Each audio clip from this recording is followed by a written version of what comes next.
You had finished up your morning adventures and then sought out some magic shops, finding a individual who clearly didn't know anything about magic items selling magic items. He bought all of his potions, and he also had some charms, which you guys are familiar with being unusual trinkets that are often one-time use. After buying all of his charms with some negotiation via Connie, you guys headed for another magic shop. One that you had heard in gossip was someone who dabbled in buying and selling of magic items specifically.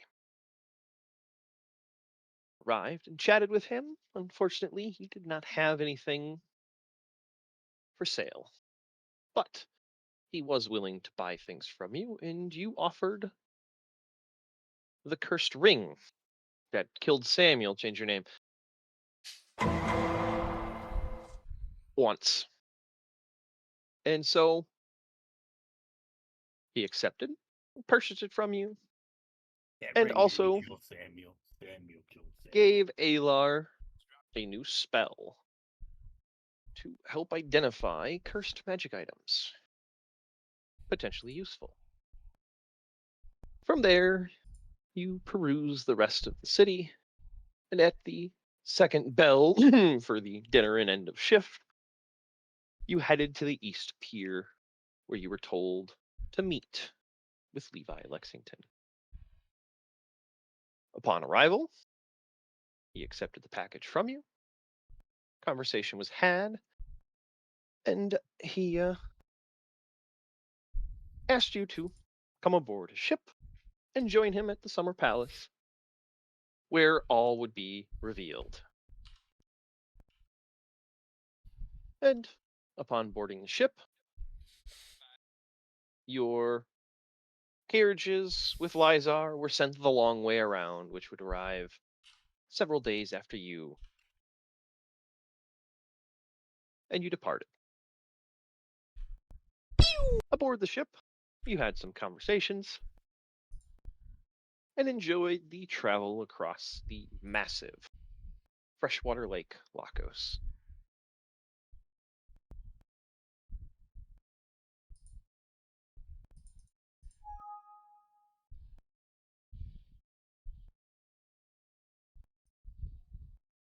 And then you finally arrived at the Summer Palace, standing on the pier overlooking, well, the lake, because I slightly adjusted the map. There is not much you can actually see from the pier, though I will just give you a map of the estate because there is nowhere you couldn't go in the first day and see all of. So, plop the Summer Palace for you guys to look at.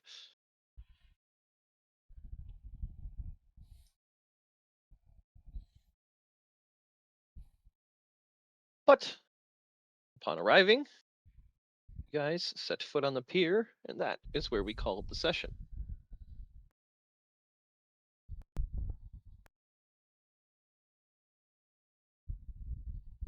Yeah.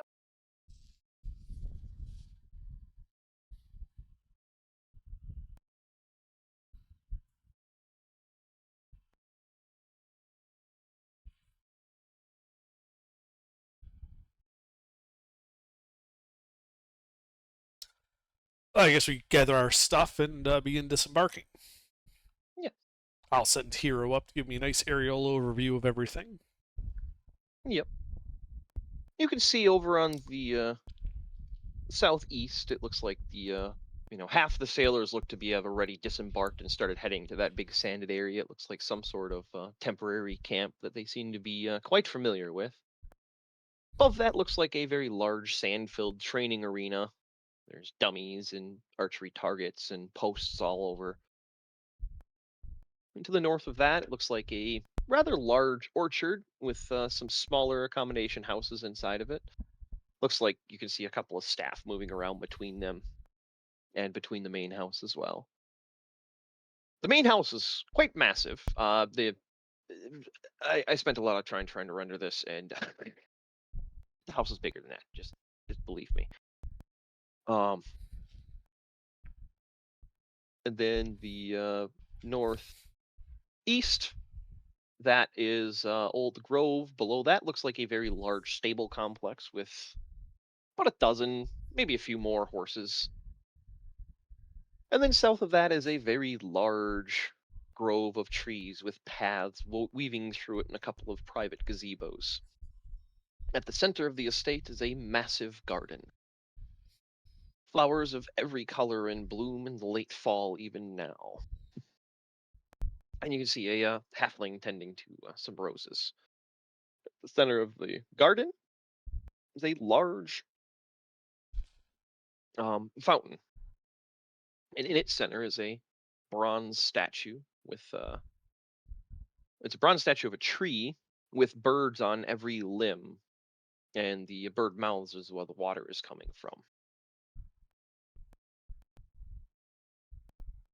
It's topped with a heron. It's pointing straight up. Anything in particular you're looking for while you're flying around? Just trying to get a general sense of the layout. So what's outside the walls? Is it like just grass? It's a mix of grass and small forested areas and stuff like that. It looks like it's kind of like a transitional area between plains and forested area. Okay.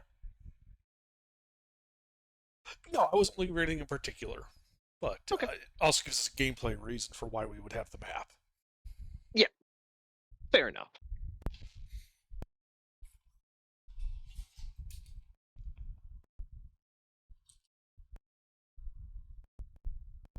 Oh yeah. All right, where? Hang on, I was 4 conversations deep. Let me find my freaking notes. I have 2 tabs in Obsidian. Both of them have random shit in them right now.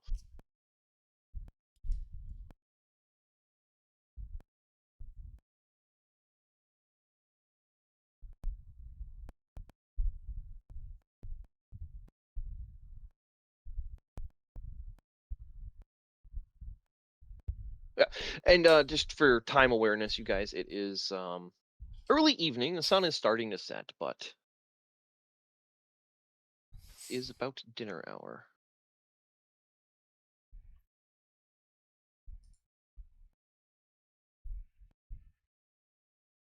I'm just looking for my old notes of this particular thing.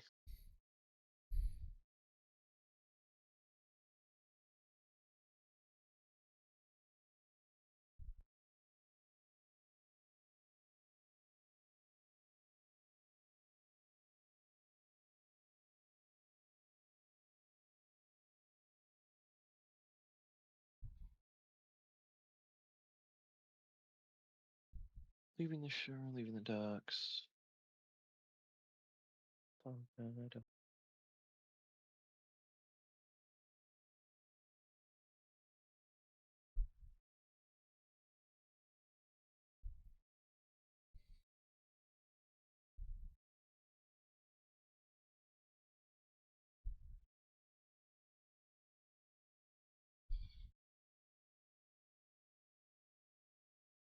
All right.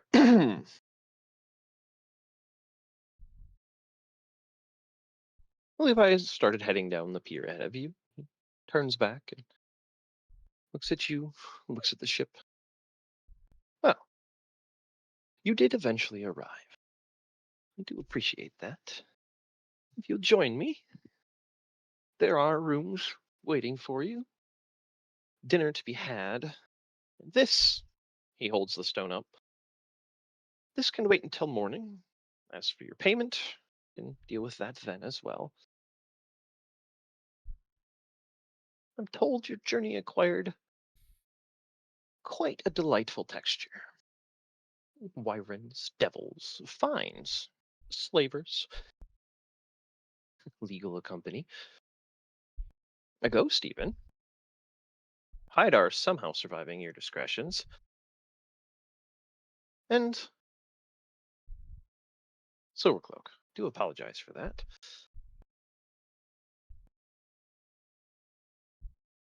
I do look forward to hearing more about it from you yourselves. But do come.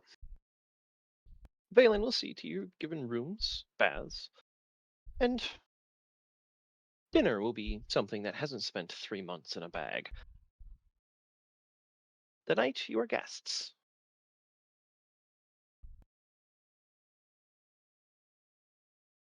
Very well. Yeah. And he heads down the quay over on the quieter path and then up the main path. There's well manicured gardens or well manicured yard, grass with trees lining the path. You can see around it. You can see past it. It's not obscuring. And then the garden itself is immaculate. It is very well tended. That halfling you had seen earlier is, nose deep in some rose bushes.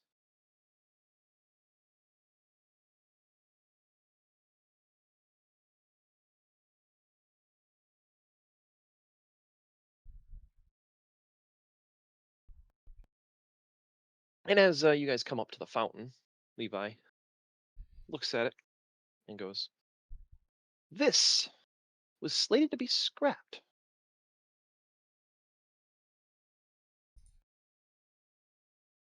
I do have a write-up for it. Let me find it.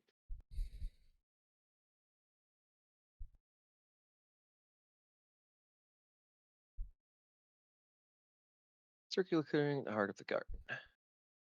At its center stands a wide stone basin,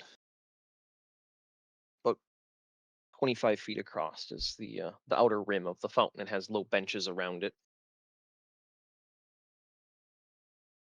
And rising from it is a sculpted bronze tree, nearly 15 feet high.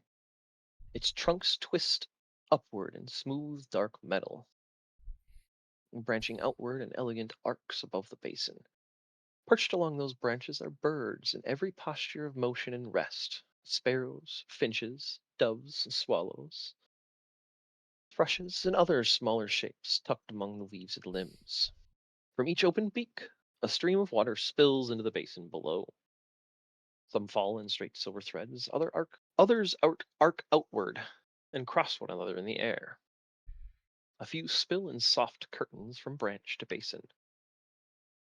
The water catches the lantern light around you and the last evening sky, throwing off a faint mist over the nearby stones and flowers.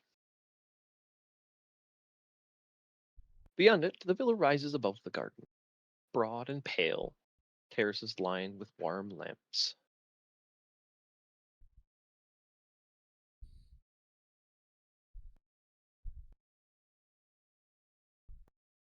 I'm looking for where Levi talks about the fountain. I have 3 different versions of this. I apologize. He does a lot of remodeling. The TM does a lot of remodeling. um,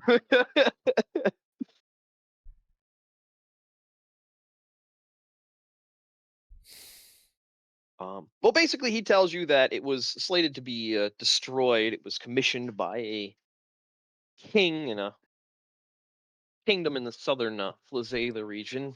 And you guys would know in the setting, kings are few and far between, as most organized governments of the world have switched over to councils and republics. You're aware of the terminologies of kings and how they used to exist, but with trade being the dominant infrastructure in the setting, it's very rare to see a king specifically. And so he explains that it was originally commissioned by a king in southern Flazela, some smaller piety who thought they were important, and turns out they were broke and couldn't afford it. So the artist had to scrap it. Levi caught wind of it and offered to buy it at twice the price. because he couldn't let something so beautiful go to waste.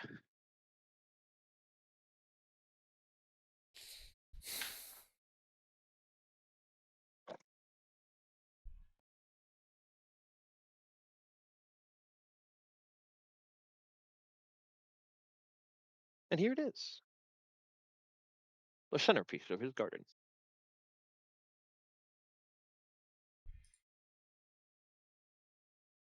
Then he would correct himself and say, well, it's centerpiece of Manuel's garden. I just happen to own the property it's on.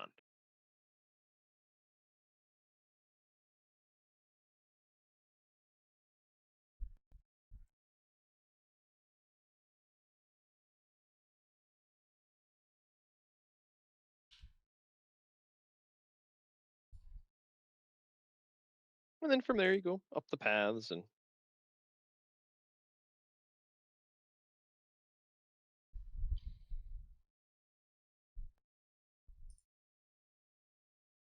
to the house.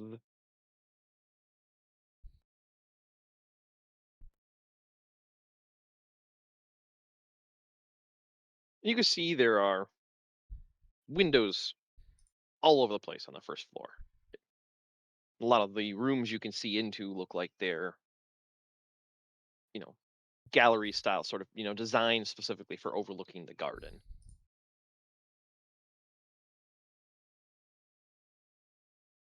With one particular over on the east of the house being sort of like a Three Seasons room, but medieval style. So it's like linen screens mixed with windows to let the breeze in and still be able to see out.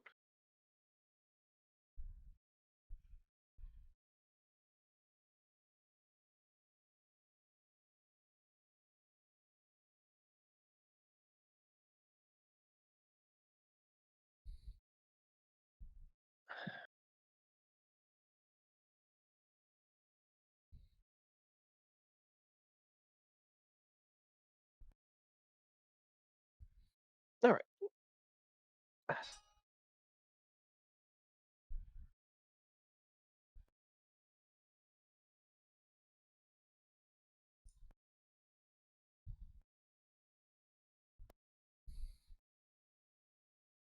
And as you guys get closer to the house,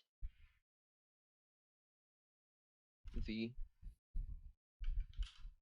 terrace door is open, and just a couple of staff standing there. An older human man standing in front, silvered hair, a severe brow. Cane you can tell he doesn't need, but just has.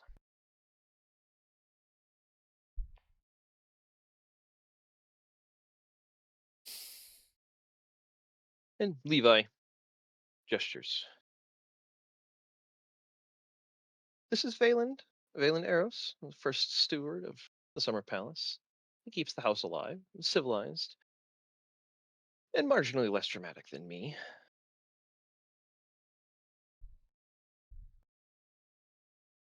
I waved to him. He will see to your needs while you're here. And, a couple of the people with him step forward and kind of gesture like they want to take your packs and stuff. Am I off? No problem.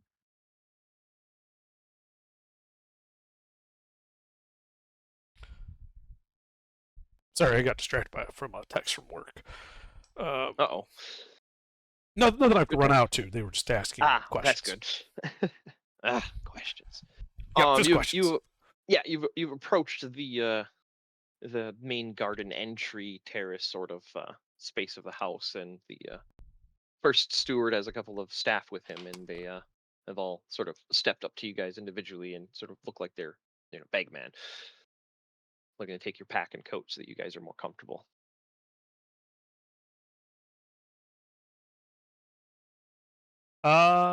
Sure. Yeah, I hand over my backpack. I keep my bag on my belt though. Yeah, the bag of holding is just magic ball. Yeah, and they anybody not giving up their pack or anything? I mean, I'm gonna keep my like hammer and shield on my back, but Yeah, I mean, they don't appear to be going for your weapons. They look like they're just taking your coat and your backpack, your Oh. traveling gear. They have They're made no porters. intention. Yeah, they're porters. Ah. They're not trying to disarm you. That's the Good. next group of guards inside. hmm. Yeah, I don't You're mind. all under arrest. No, I'm kidding. Do not mind. I cast fireball. That's when they find out that we have air support.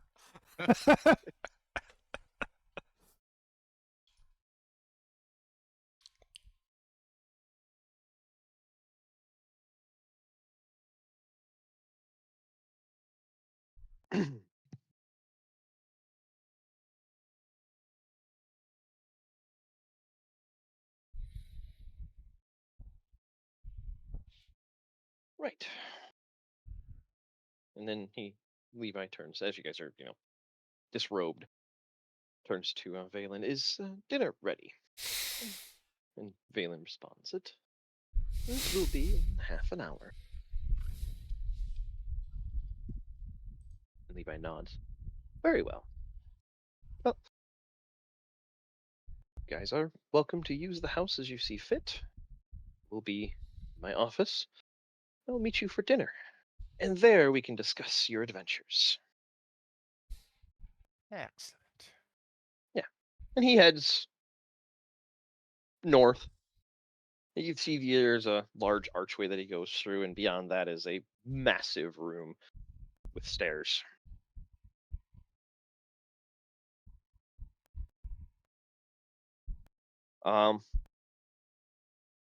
Take this with some artistic liberties and grains of salt. I have not made an actual like battle map layout, so this is the house that you're in. Though you guys are in that southernmost room, which should be more square to the back of the building. But regardless, he goes through The there. architect was a little past- drunk, yeah. Yeah, very drunk. This is, if you really want to know, this is the 27th iteration of the drawing. Because I already had the fucking roofs drawn on the other one, and I wasn't going to redraw the entire fucking estate to make the house. I was like, no, I want the fucking wings, because he started with the square house that he bought from whoever, and he added the servant wing and the entertainment wing.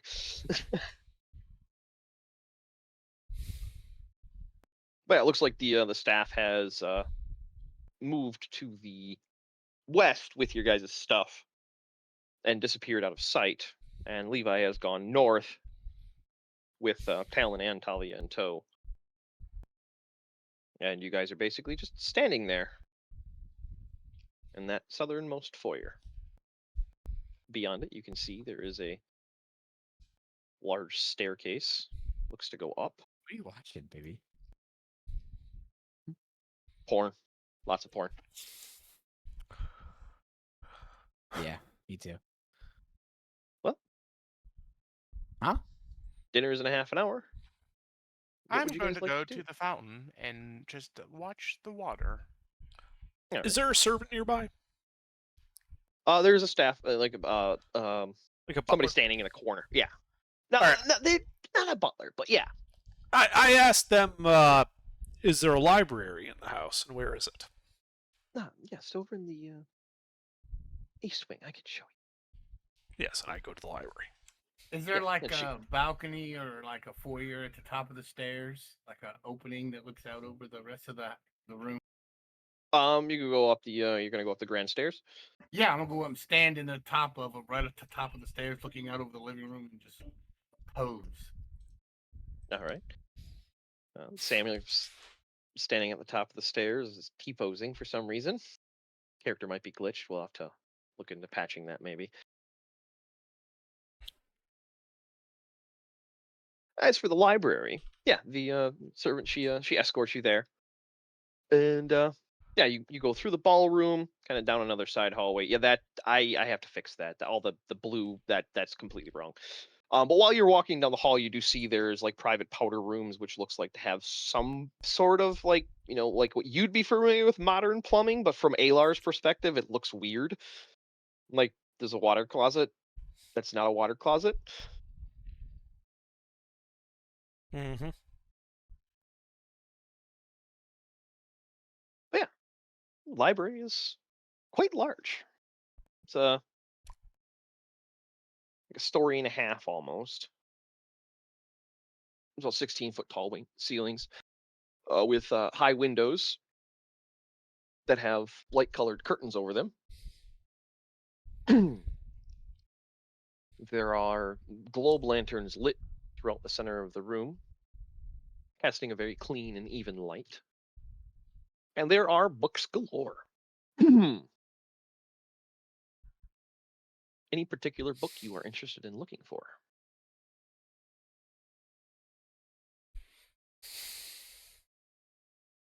Is there any journals? Like, people here have left?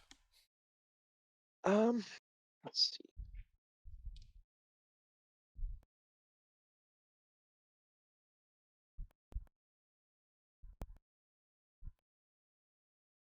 You ask the staff member who escorted you, and she's like, I can go get Valen. He would know. It's kind of his thing in the library here. I'll be right back. And she kind of fucks off. Mhm.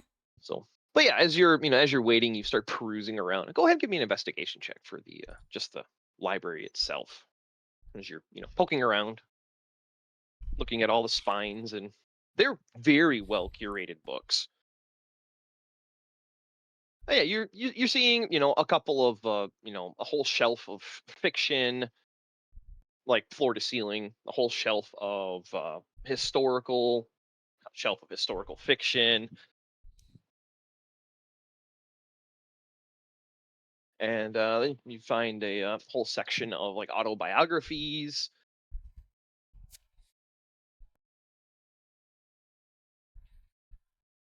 Well, I'm basically looking for something that would tell me the history of this place.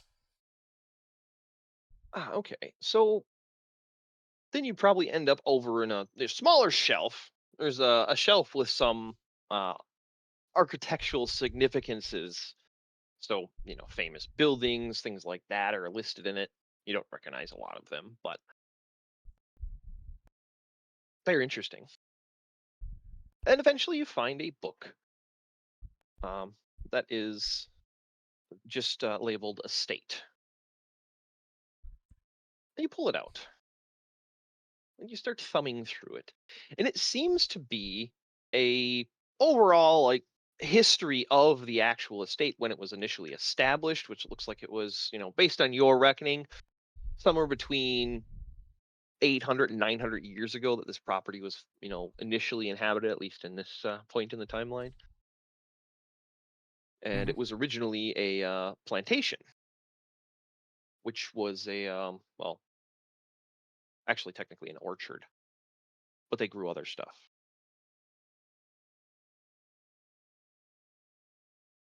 And it changed hands several times throughout the years. And eventually it was purchased by the Raven Branch Trading Company.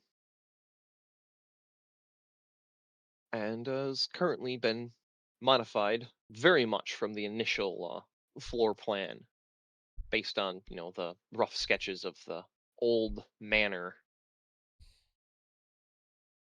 which was just a one-floor building, into what you're seeing now is clearly there's several spots when you were coming up that there were 3 stories. There's a 3rd story in some spots. Not the whole building is 3 stories. There are like spires and things. I forget what to call them.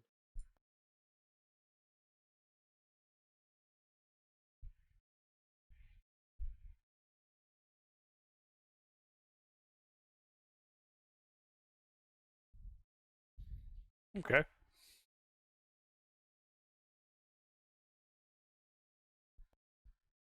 But yeah, as you're thumbing through this looks like a copy. Right. And then as you're thumbing through that, you're near the end. Valen comes in. Is there anything in particular you were looking for? I was told by Sierra that you were asking about journals. Yes, I was, kind of hold up the journal I did find. Just looking for like journals that would tell like the history of this place. Ah, well, the estate book would be the one.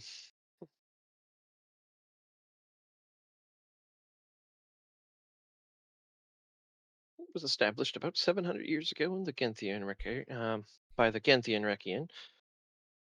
We don't typically use the what is their name? God damn it. Too many names. Too many names.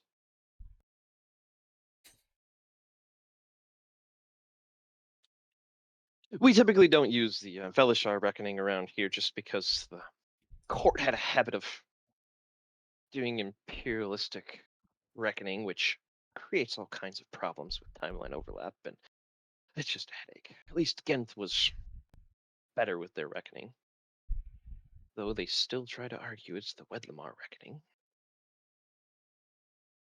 Yes, but what do they know? Indeed. Yeah. As for individual journals, I can't say that I can think of any that are in here, but we do have quite the selection of autobiographies of, well, self-entitled individuals who think they should write a book about themselves. You know the type. I do.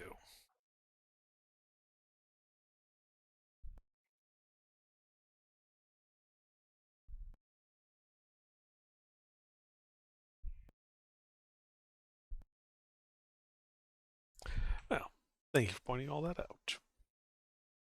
Indeed. Indeed. Oh, also, Yes, it's off do you file. happen to have a section on magic? Ah. He gestures over at a shelf that you hadn't really noticed because it was kind of tucked in that bottom corner, and there's a curtain hanging over it.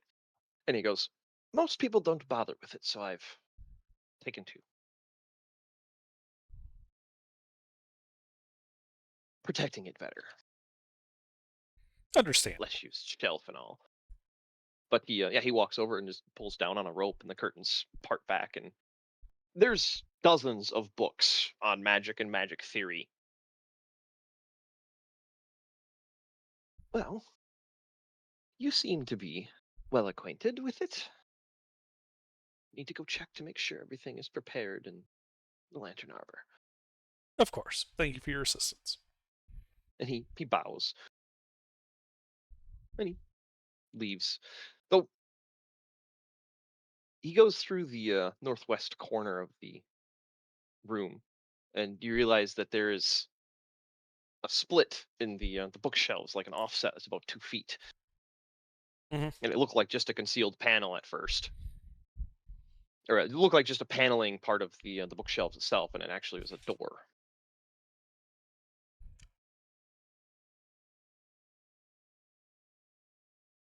But yeah.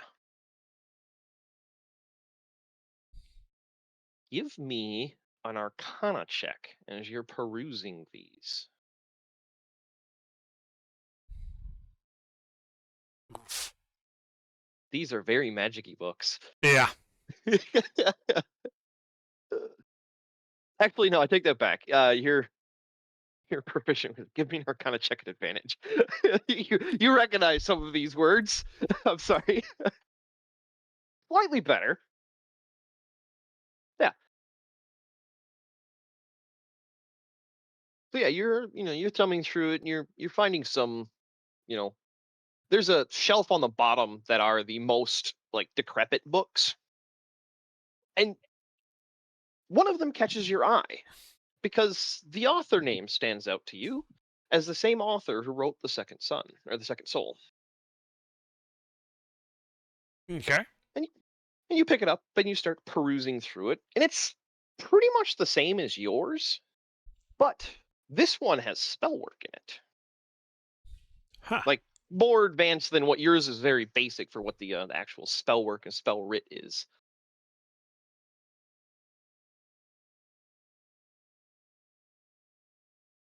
then near the very end, as you're thumbing through, you find what looks like more of an arcane spell.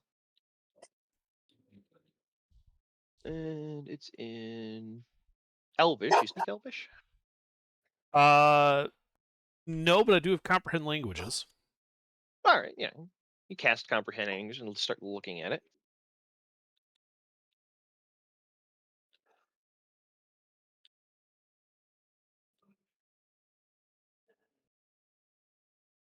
And it looks like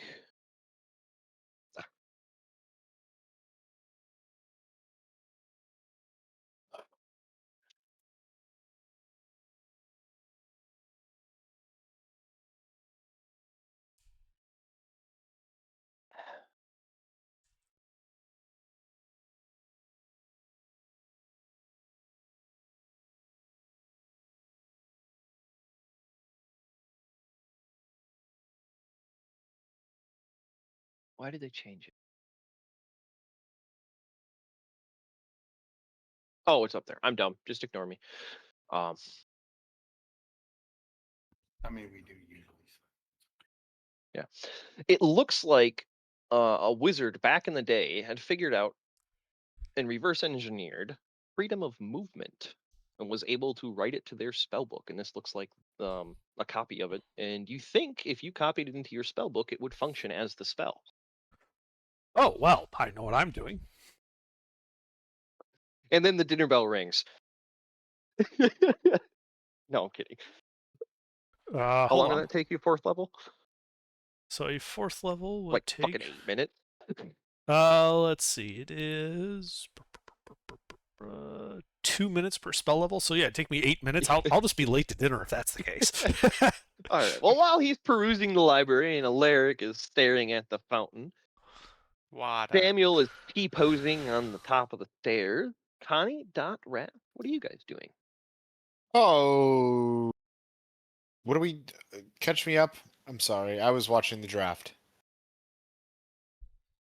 Well, I mean, it doesn't take that long to fill a glass.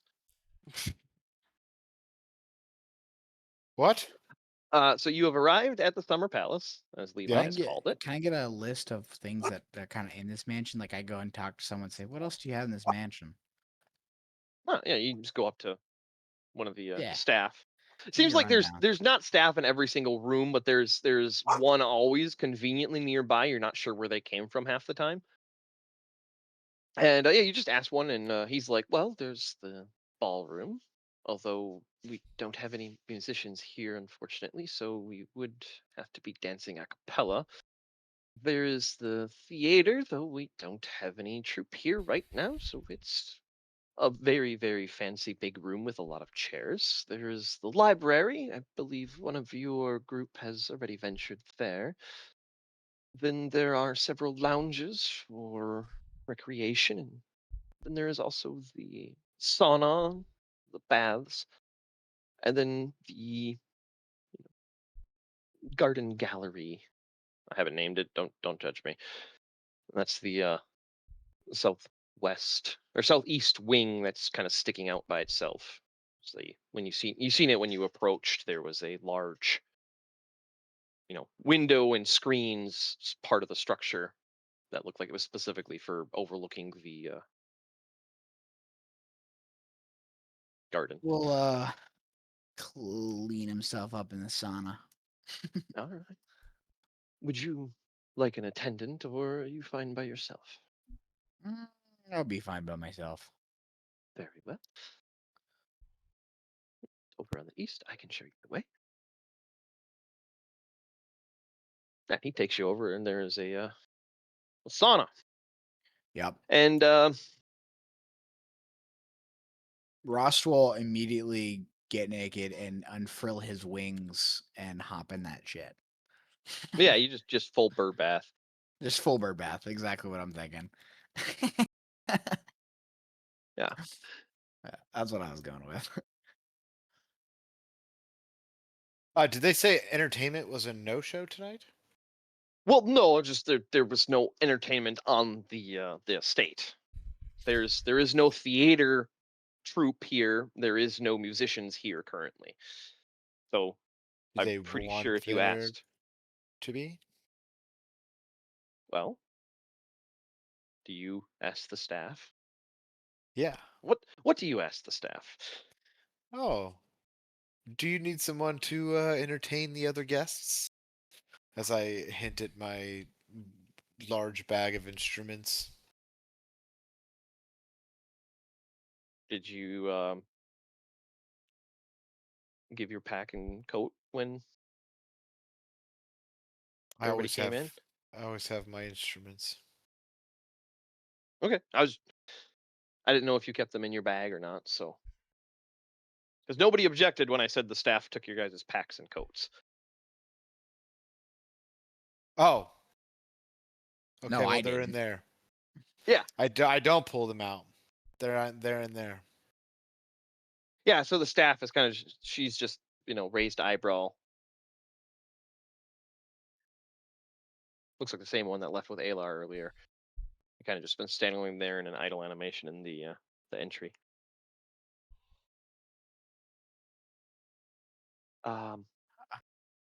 I'm just waiting for that unrestricted NPC dialogue. I hope the king doesn't come ill. Such hard times these days. Well, there are several instruments in the ballroom, and I think there's one or two in the theater if you'd like different acoustics. You're welcome to play in either. What's wrong with the ones that I brought?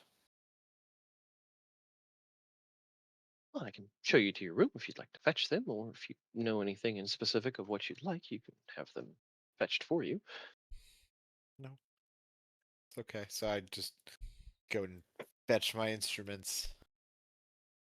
Yeah, she'll take you upstairs, and it's a nice like lodge style kind of layout with each room having its own private bathroom, and a small like 10 by 10 sort of like chill space with a couch and a table and a desk in the corner. Very comfortable, each of the rooms. Very nice. And she walks you to one of them and yes. And she just takes you down to the third door and goes in. And she gestures, and your pack is very nicely set on the bed with your coat nowhere to be seen. Hmm.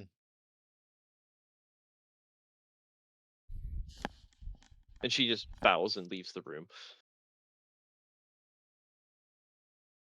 Ma'am, where's my coat? In the coat closet? Oh.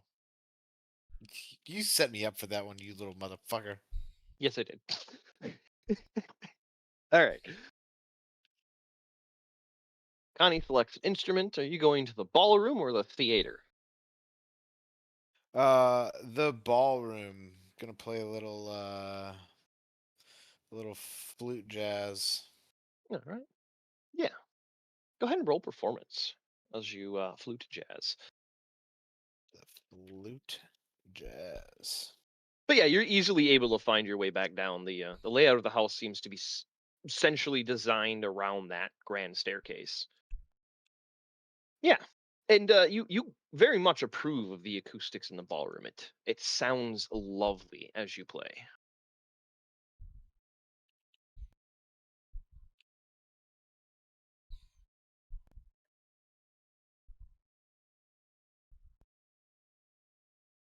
Dot, are you doing anything, or are you just going to stand in the entry?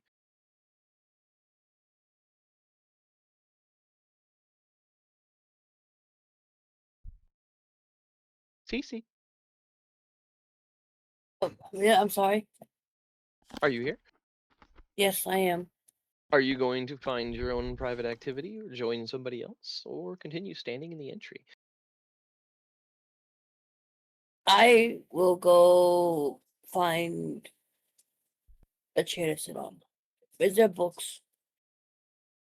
Yes, you heard Where are you Alar at? asking about the library. I'll go And, there. you had seen he was escorted off to the east. I'll, Yeah. I'll follow him.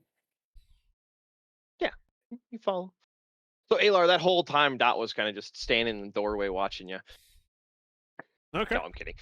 Yeah, you join Alar as he investigates the room, peruses, pokes, and peruses. What would you like to look for in the library?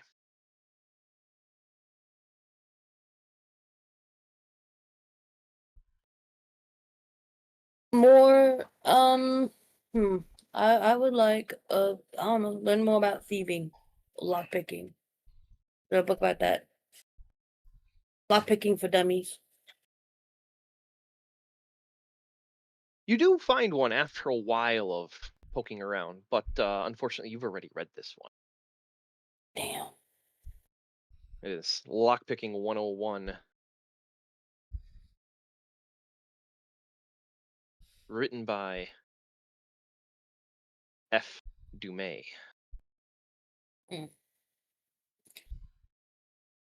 I put it back on the shelf and I keep looking around. Maybe there's something about cooking. Yeah, and a similar areas, kind of like this, how-to shelf. It seems like. How to set up camp. How to make bonfire. Yeah, there's survival books, and you read through them.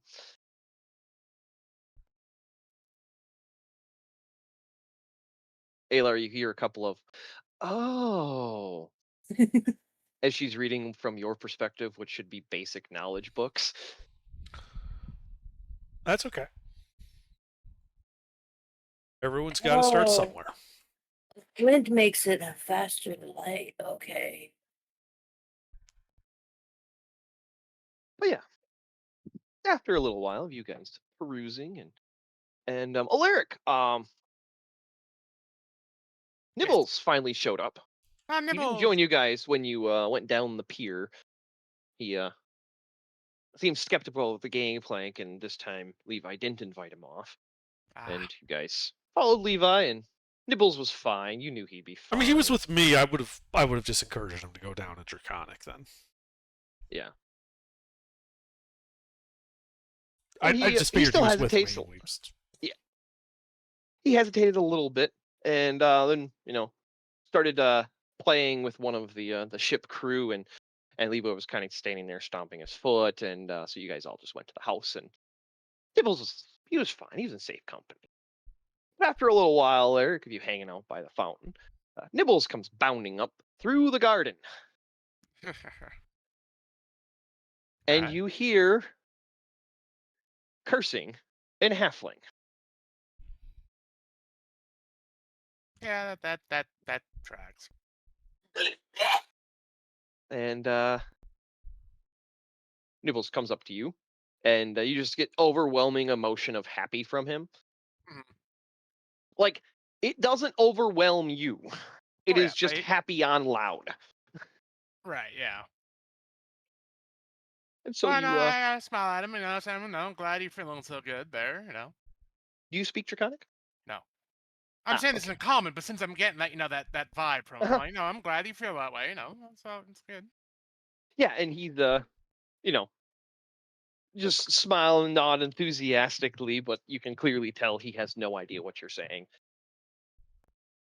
So, mutual. And then the halfling comes over. He's a little gray around the brow, but looks young enough. Mhm. Always hard to tell how old a halfling is. And he looks at you and, is this your, what is that? Complicated. Clearly. Do you know how many hours of work he just trampled through? Oh, probably a good amount, but I'm sure it's nothing too drastic. And he just starts grumbling and walking off and saying something in halfling. You speak halfling? Nope, I only speak common. I could cast comprehend languages, but nah, I'm fine. I just pet Nibbles on the head and just go like, yeah, mm-hmm. Yeah. And as you pat him on the head, he he's still happy, enthusiastic, and but it tones down just a fuzz. It's not full throttle anymore. It's just Right. mhm.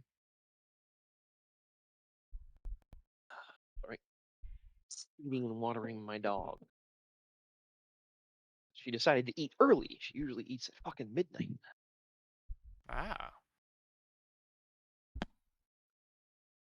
But anyway,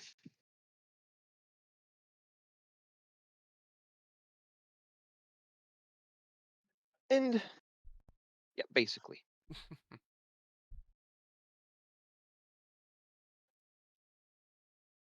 But after a little while, they each of you are approached by a different staff member and told you dinner is ready in the Lantern Arbor.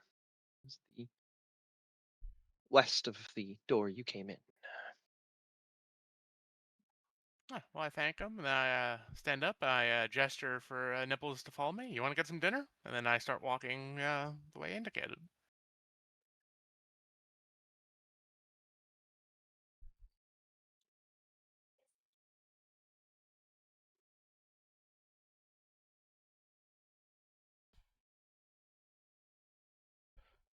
Yeah. Well, assuming I finished copying my scroll when dinner's indicated, I'll also head that way. Mhm.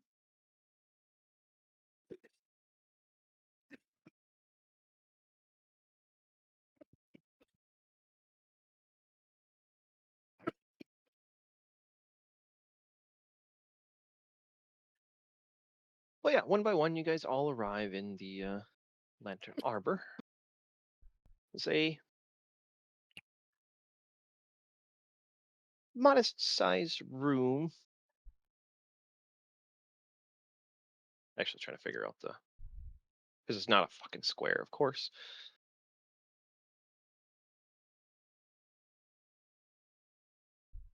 But along the wall, it looks like there's a couple of extra chairs. In the center is a equilateral triangle with a tablecloth on it with very large rounded corners. One had to guess, might be a couple tables pushed together. But somehow there's a tablecloth for it.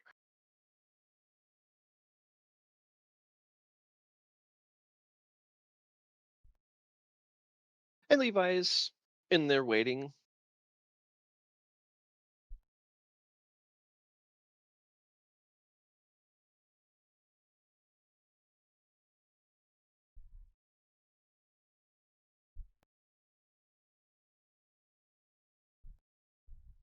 And Talon is standing nearby. Talia is already sitting at one of the seats on the table and has her leg up on the armrest.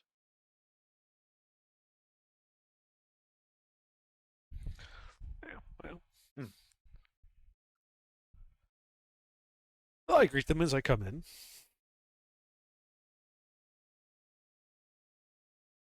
Very good, very good. I hope you enjoyed yourself. Very. Excellent, excellent.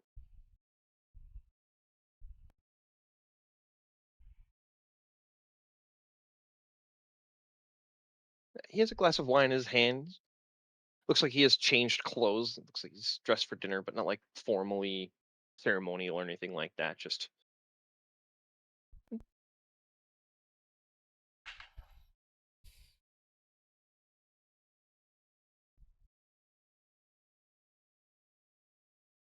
and he looks at you, Rast, and says, "Ah, much better. Civilization has been attempted." Wait, why does he look at me? Because you're the one that took a bath. Oh. Has been attempted because no one else took a bath. Yeah, you guys are smelly as fuck. Yeah, I was gonna say Hey, the look, last time I- you really had a chance for a bath was Redlin, and Yeah, I exactly. don't know if any of you We- did. No, I was like, I mean, I'm a paladin. I should be clean. I'm well more of a cleric, so I should clean myself. I've pressed the digitation. I'm fine. Oh yeah. Yeah, same. Please sit wherever you like. I have a You venereal smell like disease, so it doesn't lavenders. matter.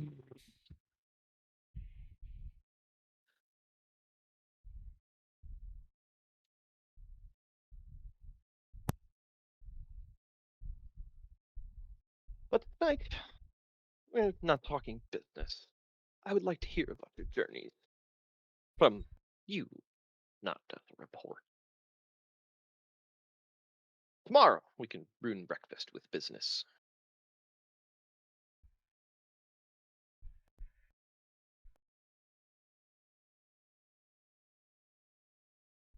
But yeah, as you guys take your seats, I'm assuming everybody sits down somewhere. Oh yes. But yeah, there's looks like two individuals. One of them's going around filling wine glasses, depending on where you sat. Looks like the table was kind of set up to seat like 12, but there's only 9 of you, so they were waiting for you guys to sit down before they poured the wine. Yeah, that's fair. Alar, you Mhm. recognize the wine by smell. Smells like home. This is the sharp, sweet Juptai wine. Okay.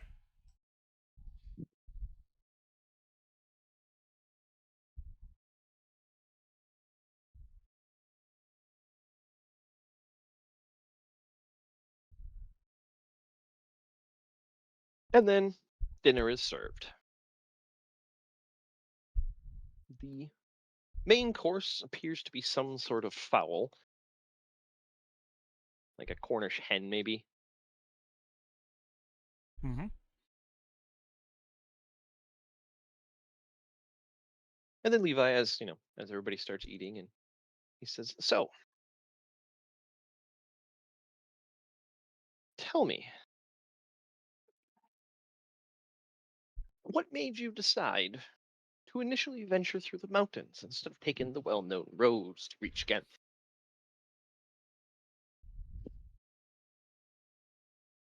I look at Alar and them. Didn't we just get lost? No. Well, you weren't with the party; you met them on. Oh, He's that's right. talking specifically to Alar, Alaric, and Connie. Those are the OGs. Oh yeah, you're right. Everybody else way has too joined slick post until I Hence, just- so he's starting from the beginning and just being curious. Oh, that's right. I didn't meet him by then. Okay. I just explain it as because that's where all the interesting bits are, where people tend not to go. That is very true. We also didn't realize how secretive you wanted us to be, so we figured maybe going off the beaten path might have been fortuitous.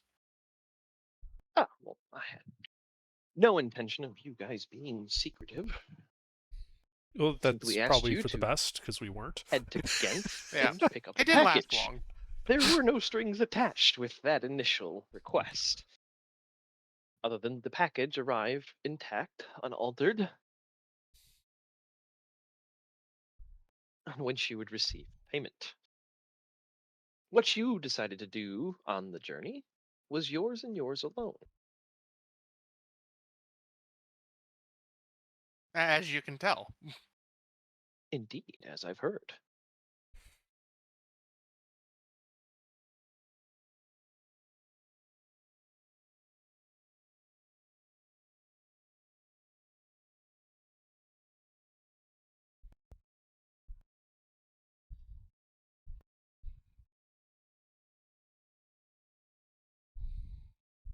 I could have gone without the chickens, though.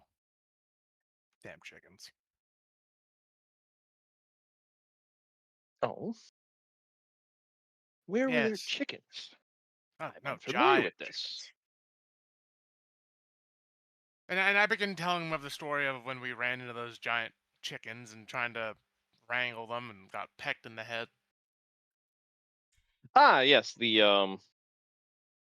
oxbow. Yes. Yes. Goblins, you say? Mm, Hmm. And not the negotiating kind. How unfortunate. for them. Indeed.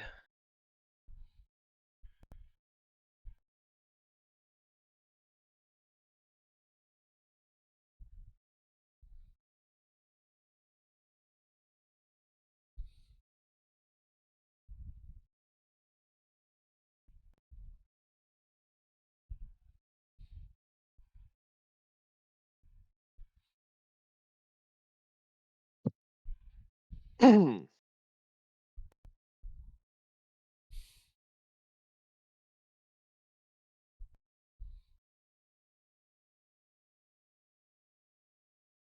I've also understood you have a habit of leaving people alive. Vessel in Ardenshire. He was only a bandit. He didn't know anything after interrogation. They halfling in Genth, though sounds of it that wasn't intentional. No, that wasn't intentional, and let's leave it at that. And your reporter, Lizar, half elf, on the very wrong path. He should have stayed as a basket maker. I think he's been doing pretty well as our porter. Well, the career change has suited him. But I am curious. You're clearly not squeamish. That much is obvious. How do you decide who deserves the mercy of your inconvenience?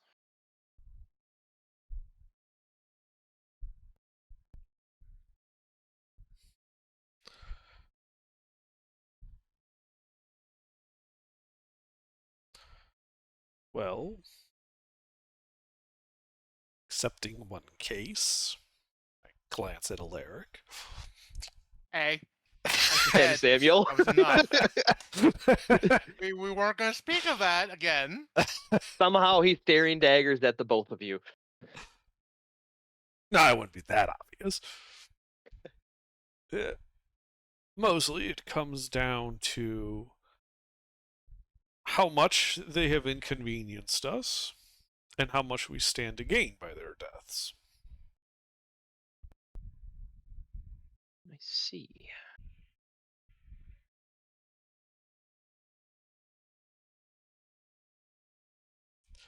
Some incidents made it somewhat personal, and we took a more severe stance in those cases. Others, it was merely bandits being bandits and reaping their just rewards. Well, and again, speaking of bandits, I do apologize for the misunderstanding with Silver Cloak. Had not known you had attracted so much attention, but didn't find out until much after. And he softly chuckles when he says that. Fortunately, it does seem you came out better than you went in. And speaking of, I'm curious. Alar, you arrived at Silvercloak's camp with no feather. How did you manage that? Are you saying you don't know? I am unaware.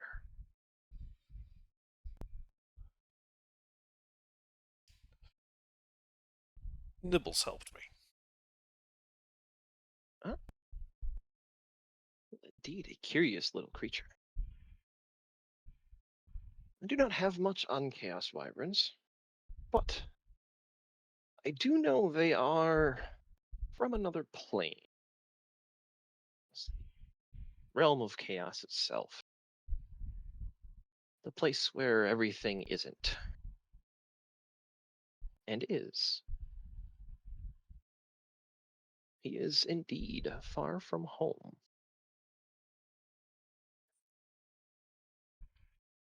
So then I have a question. Is Nibbles yours? Not legally, not possession. I have no interest in a deed of wyvern or ownership over dinner. I mean morally. No. If he kills someone tomorrow, is that misfortune passing through you? Only in so much as when any member of our party kills someone, it affects us. See. But he is a member of this party, perhaps not as communicative as others. but ultimately he is his own person and can choose to leave or stay as he sees fit. You notice we have no leash on him, no cage. Indeed. From what I've heard, he is particularly attached to you. The only thing I know about them is they don't grow normally. I only have one record of two of them. And they understand Draconic and speak telepathically in a way, though I have never experienced it.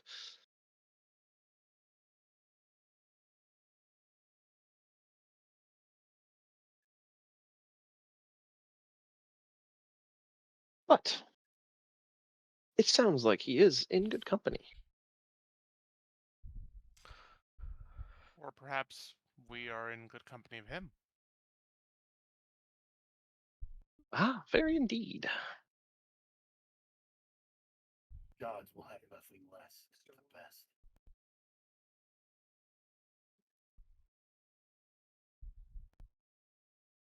I'm not there, so I'm just fighting now. You're here. Yeah, Oh, I'm still. Oh, we are. you're not Yeah, eating just dinner? Oh yeah, Yeah. I am eating dinner. Of course. All of the party was brought together for dinner. Each of you were Ah, approached by a staff member and brought to dinner.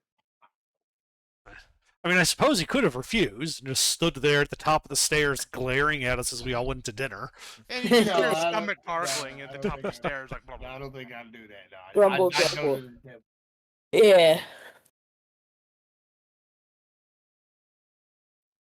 What's on the menu? But I'd try to sit at the head of the table.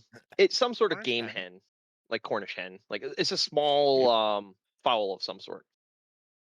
But each of you has one, and they are succulent. I'm gonna stare at it for a moment before thinking how I should eat it. Well, from the looks of everybody else at the table, some are using forks and some are tearing right in. I'm gonna go for the tearing and experience that. Experience tearing into it. Ah, yes, the pinkies down approach.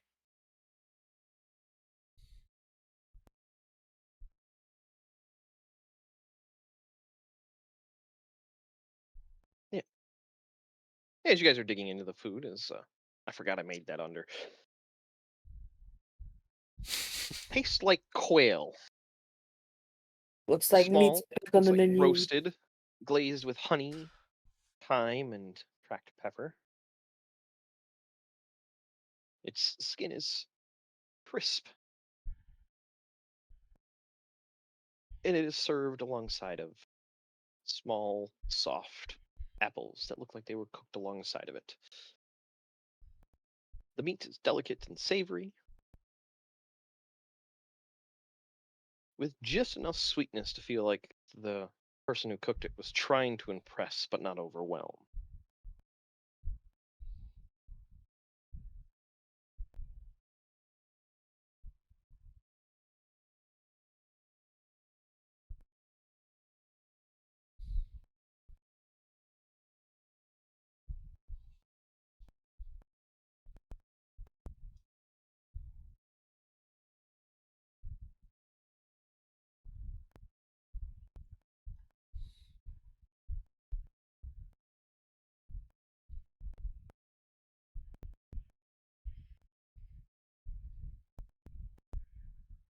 Yes, and through the mountains, you guys ventured all over. The paths typically sort themselves up there. But those mountains have some very old things in them.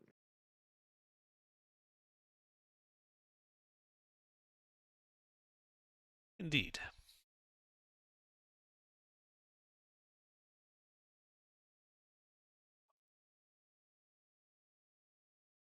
Did you find anything interesting besides old cities and forgotten graves? Oh, and Henry. I've Henry? heard many good things.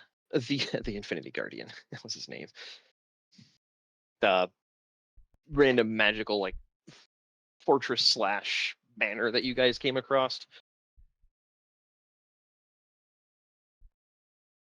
That I you remember that was a while ago. yeah. That was a while ago. Yeah, that was in the mountains. You crossed a valley that had a like pristine building in it, and there was just one old guy there. Oh, that inn? Yeah, yeah, the magical inn.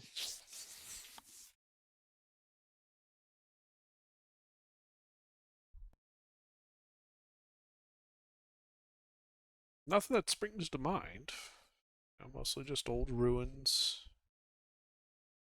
That's what you Well, there was the expect other from haunted it. mansion. Ah, yes, Hubsel. Now there's a city I try to stay out of. I can see why. I don't know. I thought it was pretty profitable for us.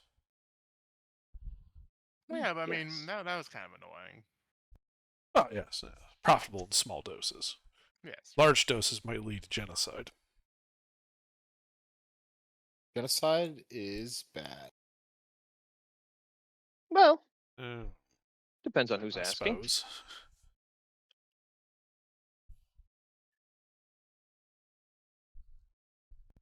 But yes, it's a city full of, well, people who are only good at counting money, in my opinion.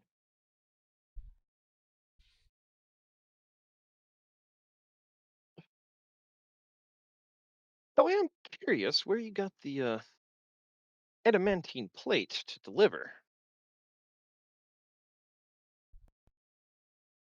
The suit of armor?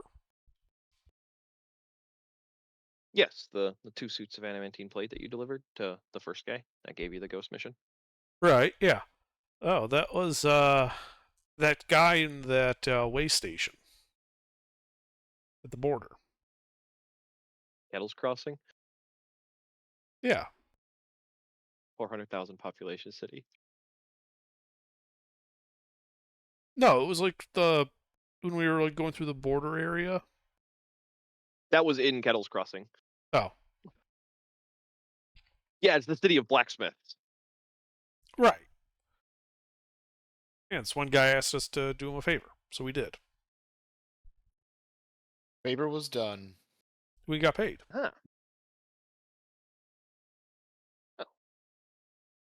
He was a If I bit can- unconventional with his negotiating, but other than that, it was fine. Well, I'll see if locate him.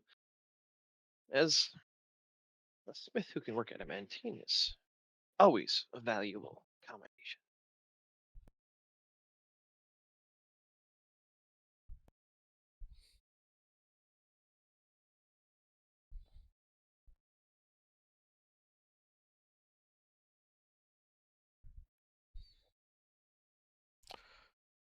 Well, just don't try to get him killed, eh?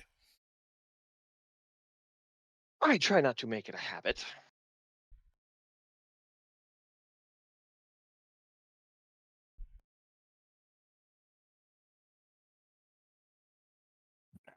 Death is not that bad a guy. I've met him.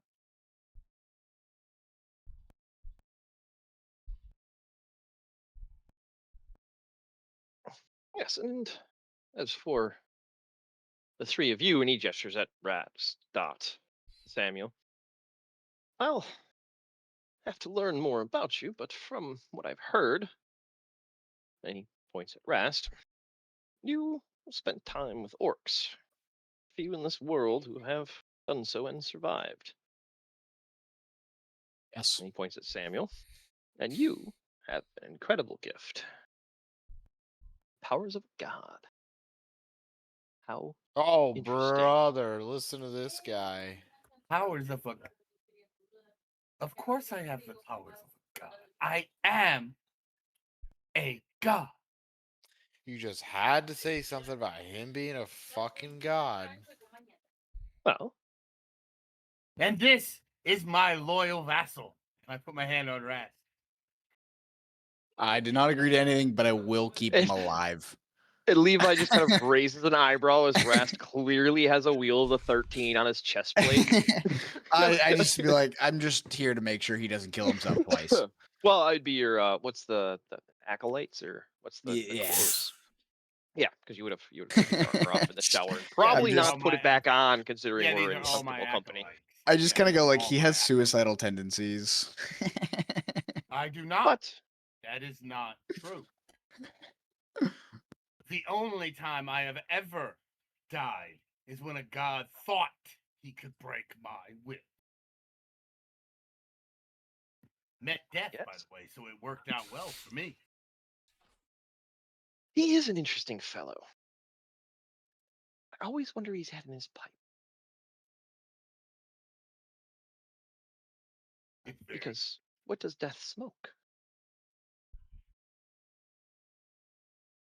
yes, That would catch your attention, Samuel. That is too oddly specific a detail for him to have made it up. so he has met. So I can assume that he has met death as well. Based on Because- that comment, it would be a good guess from your perspective as your character, yes. Ah, okay. Samuel takes better stock of this. Man, if he has met death, then his path is similar to Samuel's. At least in Samuel's. You know, because Samuel told death his goal. So if he meets people that's run into death, he would assume that death put them people there for him.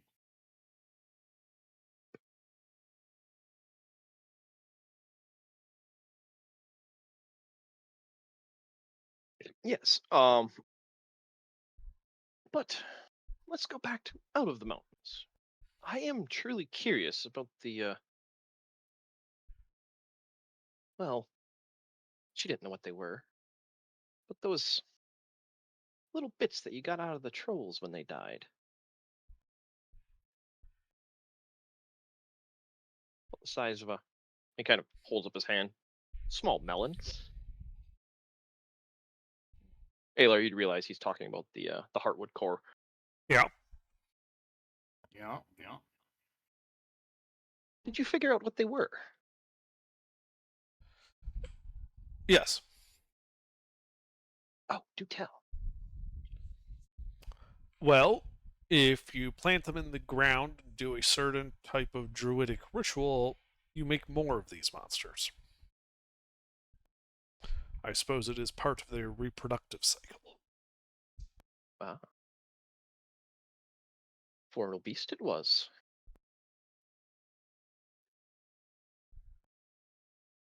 Made of roots. And nature. In keeping with the whole druidic theme, yes.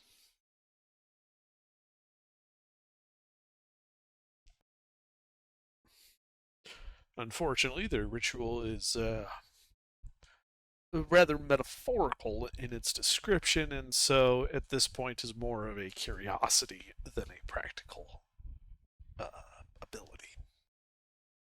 Well, do you have a copy of the ritual? I do. I could have some of my people look at it and possibly translate it for you if you were interested. I'll keep that in mind. I might be.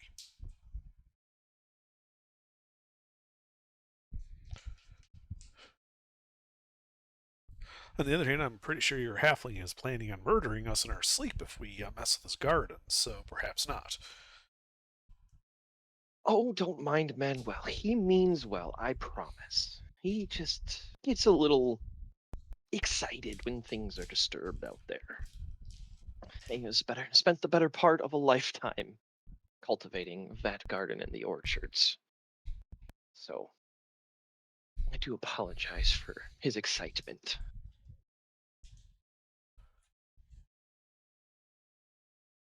I'm curious about that first job you had us do Oh, in that village with the bandits.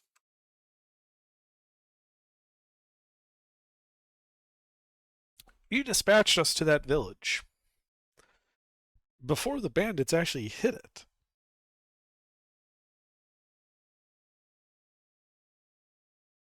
Yes.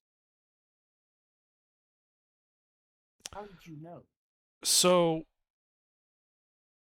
I You- didn't. dispatched the bandits yourself as well? No. I made an assumption. And that assumption happened to be correct. I did not say there were bandits waiting for you in Ardenshire. I said, if you go to Ardenshire, there will be bandits.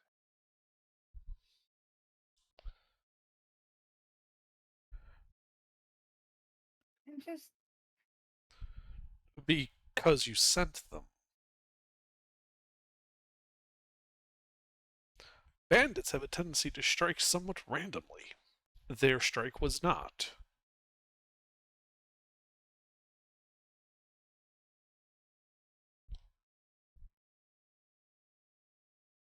They go for targets of opportunity, things they think they can make a profit on.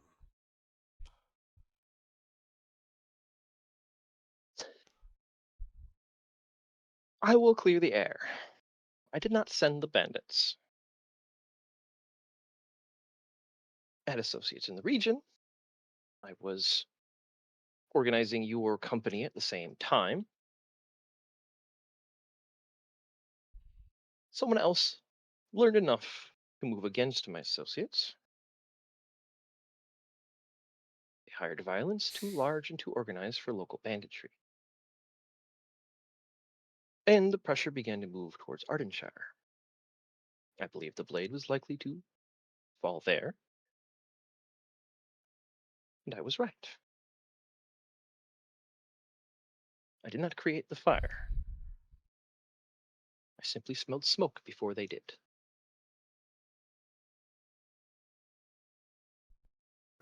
odd about this guy. Really?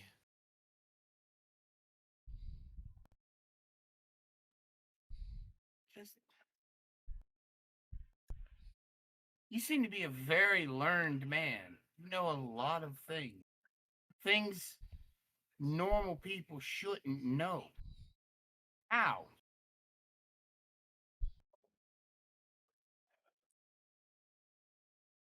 You've met people you shouldn't have met. How? How? Why? No, he knew things were going to happen before they happened. He has met death because his details were specific. No one would know that Death smokes unless they've actually met him. Should we kill him? I don't believe we can. Killing Death gets tricky. Yeah, it really, really does. Well, So Death exactly who Guys, isn't are there's- you? really someone. He is something. He is very old. And as for meeting him, it was a long time ago when I discovered something interesting, and he surprised me and told me I, too, was interesting. It was a very pleasant, yet unpleasant conversation. And He tends I to be learned that way. things about myself that I did not expect. That tends to happen too. As for knowing things before they happen, having the right ears in the right rooms, asking the right questions in the wrong places, one can gather quite a significant amount of information.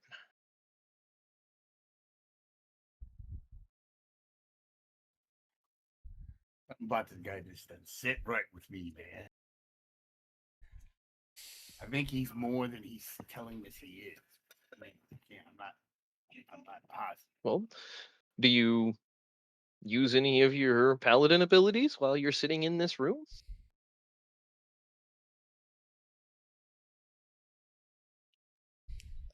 Do you want me to divine sense it? I don't know why you haven't been. I'm gonna. I don't think it would be you that. I think. Well, you can if you want. No, I mean, to be fair, you are the one that kind of realized that. So, Um. do you have it? Well, yeah, I have divine sense. It's a paladin first level ability. I have it. I'm gonna activate. I'm gonna divine sense. What's Yeah. going on in this 60 feet around me? You ping divine sense. Nothing but what you have been familiar with pings back. So Nibbles pings back as that other strange aura. Right. Levi himself doesn't ping back as anything. And as far as you can tell with divine sense, he appears to be a mortal elf.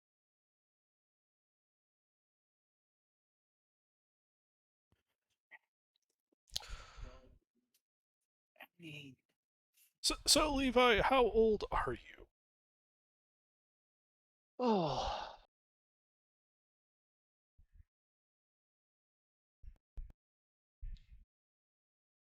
$177 next spring.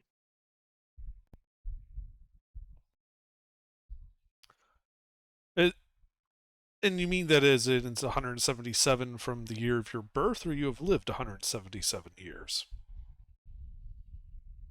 Well, as of next spring, I'll have lived 177 years from my birth. And he stops for a second, pulls out two fingers, and kind of counts back and forth on them. Yeah. With the calendar, it's hard to remember which year is which. how many times have you met death? Just the once. I would imagine most people meet death but once. One would hope. No, not really. Yes, that No. is true. I wish to meet him again. Yes, but Alar is speaking metaphysically from his desires. He wishes to avoid death altogether. Well, I wish to avoid death the state. The entities more than welcome to pop his head and have tea and biscuits, as far as I'm concerned. I don't think he's big on biscuits. Tea, definitely.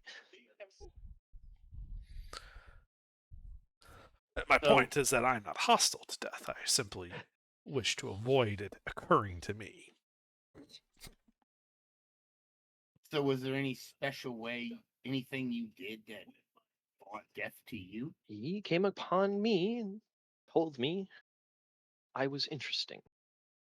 As for conjuring, summoning him, I do believe there are a few people in the world that know of ways of doing things. I personally have never sought them out, but there are stories. There's a, I believe, region in. He's thinking.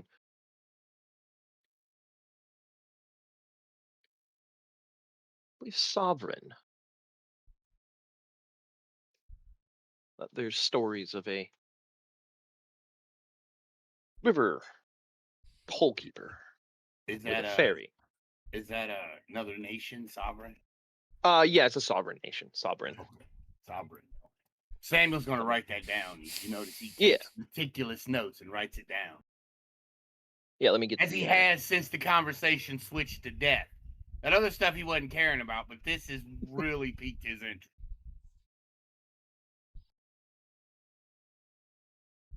Yeah, see.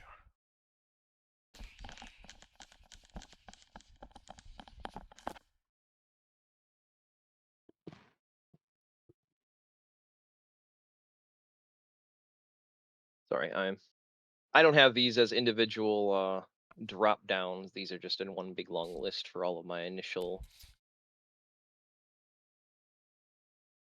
Oh, come on. Some idiot should have put these in alphabetical order to make it easier. Aha. These are old. Like when I was originally doing the world building, I made just like giant lists of nations for all of the different continents. And I haven't bothered getting around to breaking them all into their own individual files and folders because they're just placeholders until everything gets so it's not sovereign, it is Siventhyr. Siventhyr.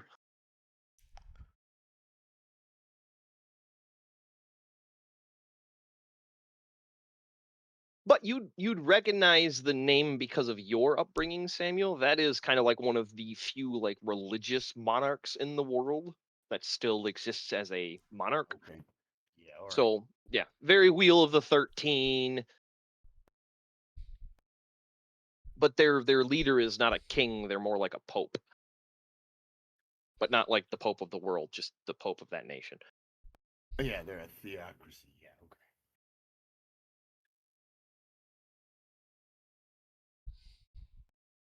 But And that would make sense that that the church would hide such secrets, which would instantly piss Samuel off. but he basically is what he's describing is that there's a fairy Holman that there's stories of him being able to guide you to death. Not like kill you, like get you a meeting with death.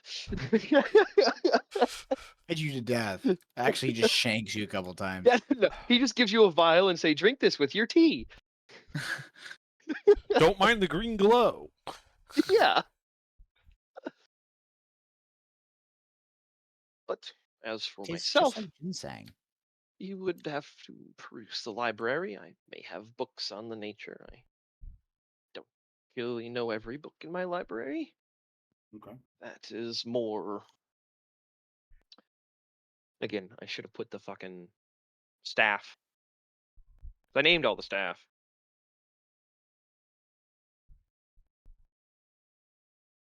Uh,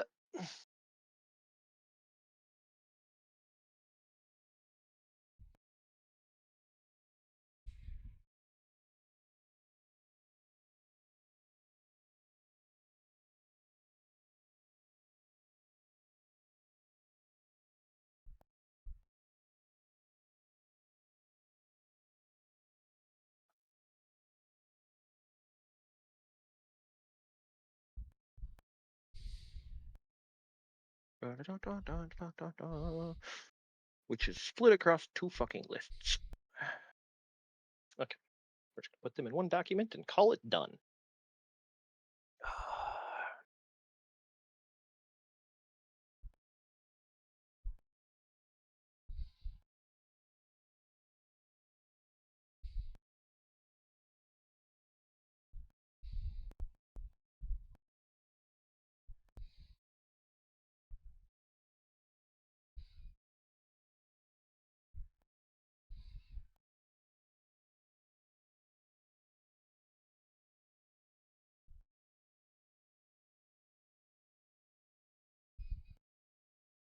But yeah, so as he's talking about libraries, like Valen would be better to ask about which books are where. 800. Library is 800 his culture domain for the rest of the 34. house. I do. Thank you. You're welcome. You lie. Well, no, give me it's like half day done. You're welcome, Rast. Less than halfway done. Just give me another one regardless. Sorry, what Are you happened? sure about that? Another one? Why not 2? Why not 4? Exactly. But anyway, yeah, so as you're Yeah, you're they- asking more about as you're asking more about death, Samuel, he just kind of redirects you to the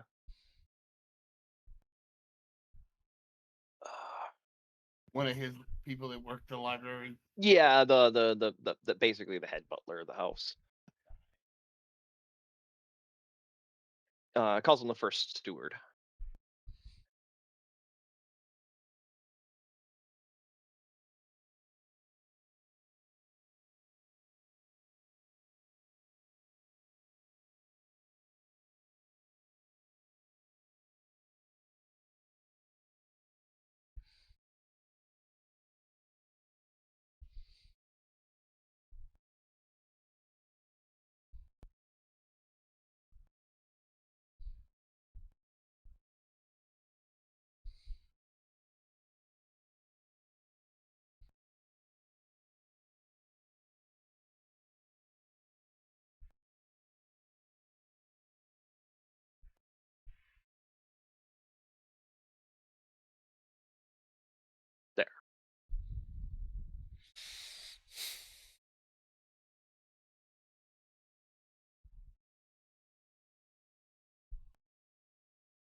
Oh, and after the mountains and the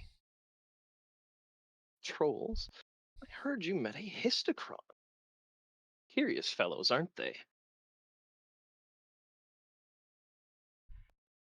A little gnome with books full of timelines.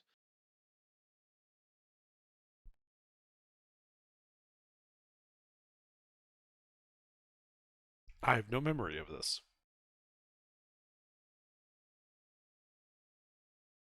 You have 27 books in your inventory from him.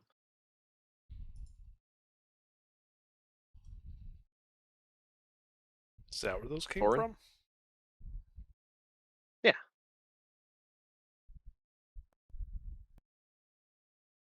Oh. Timeline nerd, trying to figure out the fractured era. Ah, that guy. Sorry, I was thinking like there was some type of species. I'm like, who the fuck did we like some monster we met on the road that we bought? No, nuts no, from? you would be you would recognize like the professional terminology of Histocron. Yeah, I should have clarified that. Yeah, Histocron is basically they're a group of like professors that just lost it and started caring more about the timeline than anything. Yeah. Basically, I figured out. blew all their funding and yeah, became timeline nerds. Well, Quite yeah, the so- impossible puzzle to figure out. perhaps not impossible, just extremely tedious and expensive. Indeed.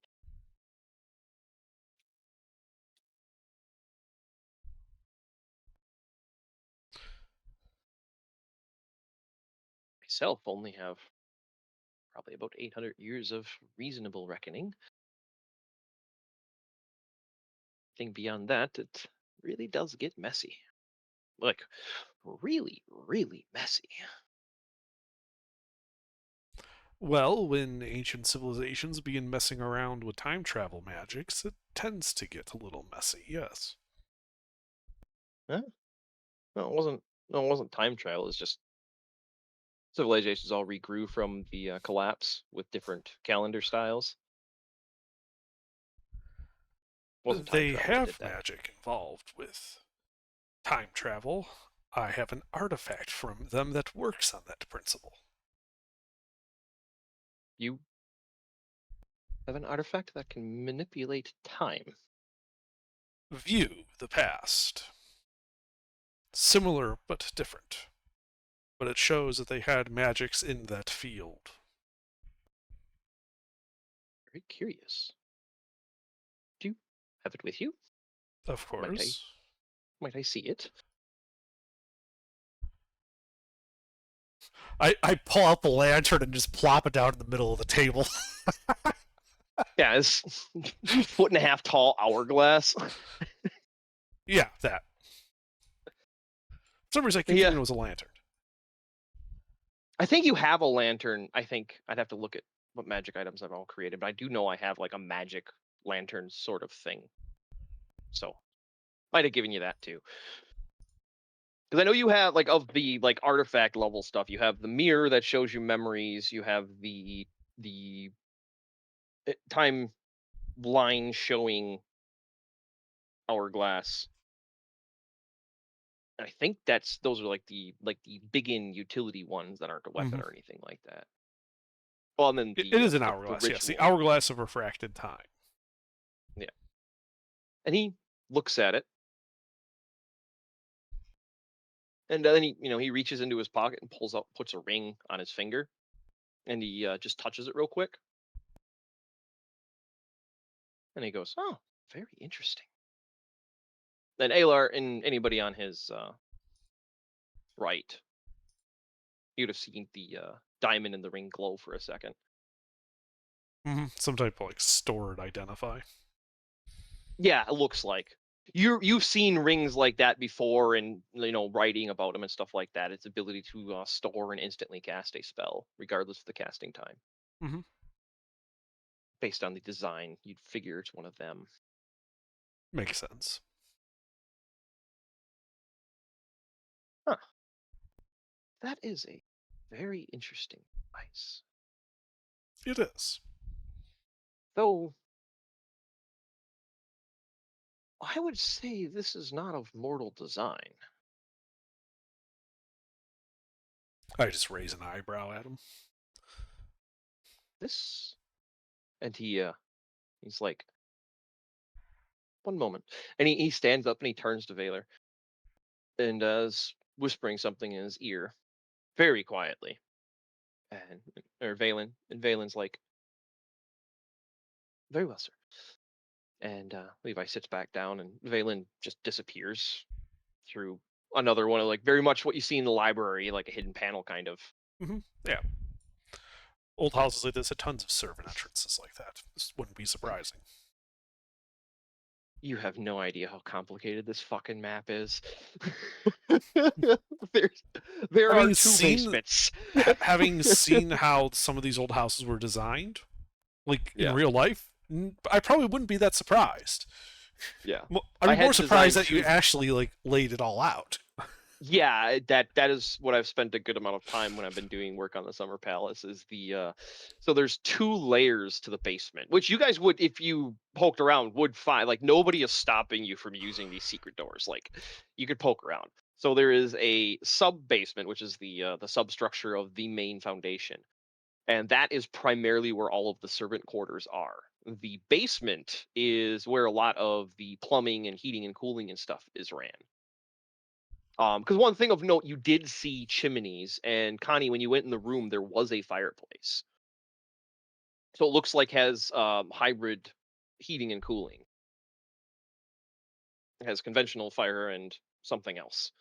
But anyway, and Levi turns his attention back to the hourglass and says, "This looks very similar to something that is divine in nature. This is one of the tools of the gods."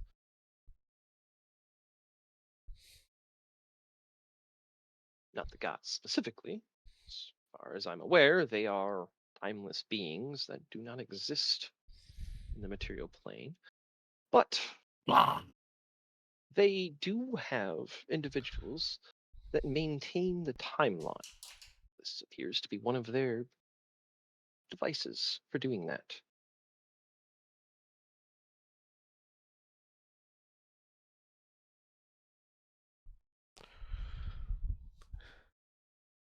Indeed. And Valen comes back and he has a book in his hand. It is incredibly thin. For most of the books that you've seen in that archive or that library, they were, average thickness of inch and change. This one is maybe a 1/4 inch thick, but it's still bound and spined, which would be incredibly difficult to do with the, technology. And he hands it to Levi, nods, and steps back over to the corner. Spits out his mouthpiece and drinks some water.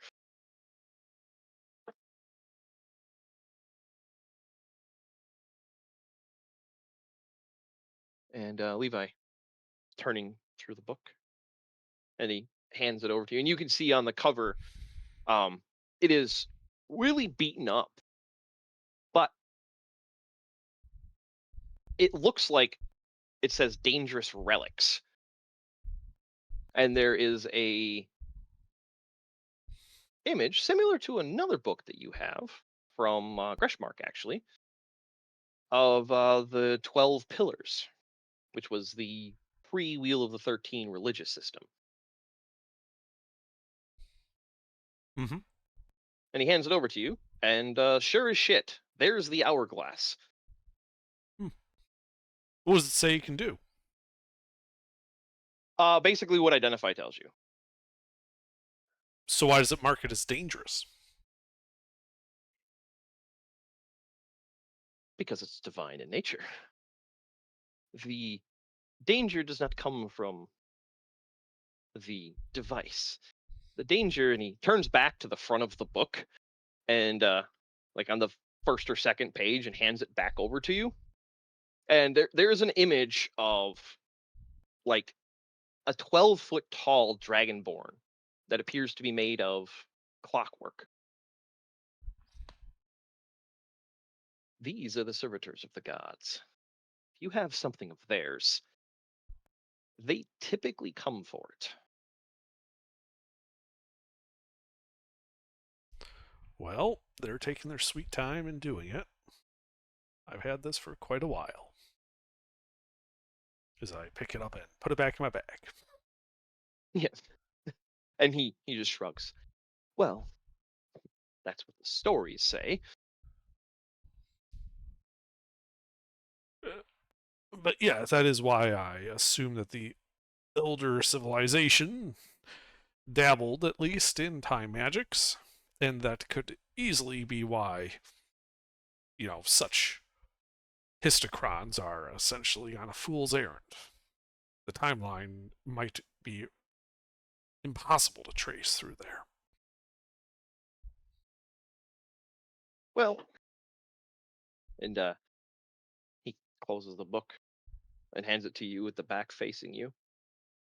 You believe the markings on this book is from the pre-collapse. Oh, good. They knew that they were messing around with dangerous stuff. I mean, I guess, I suppose at least they knew that they were mucking around dangerously. Yes. I do not have a good reckoning of the time before the meteors, but from what I can tell, this book falls somewhere in the middle of it. Where exactly the middle is, I haven't the faintest clue.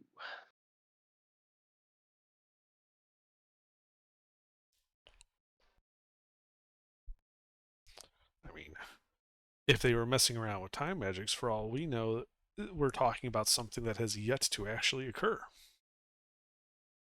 Indeed. Whoa. But as for the present, I do hope my questions have sated some of your concerns. Oh yeah. I brought you together for an entirely different task, and you were simply convenient with the issues arising in Ardenshire, and you have proved useful in a different direction than what I initially brought you together for. And with the change in your company, I think I can give you tasks that you will appreciate on all spectrums.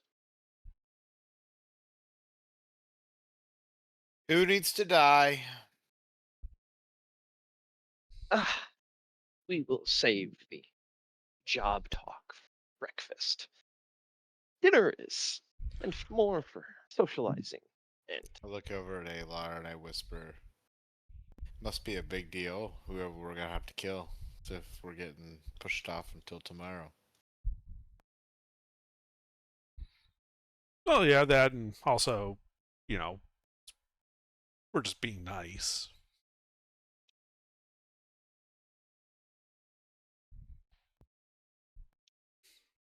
I mean, I was coming into this assuming he had time travel magic, so. oh, that would make things very interesting. But no, alas, I know no one who has figured out how to manipulate time, much less travel through it.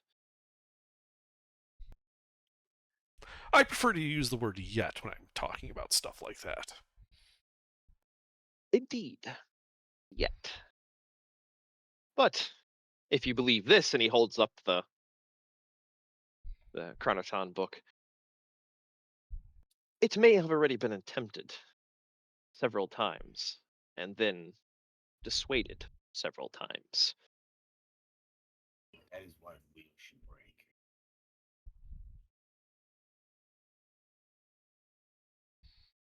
Yep. And do tell me, Samuel, how does one break infinity? By going beyond infinity. By tapping into something that is fundamental in the world. Something that is constant. Something that doesn't change. So, infinity? Yeah. Well, there are But not several things that fit that infinity. criteria. Yeah, There I know. is- I've met one. There is time itself. Yep. There There's death. is There's the time. leaves. Well, There's death is more finite than infinite. taxes. But I once you guess. learn to master those, then you can become a god. If I just become a CPA. Yeah. As you have.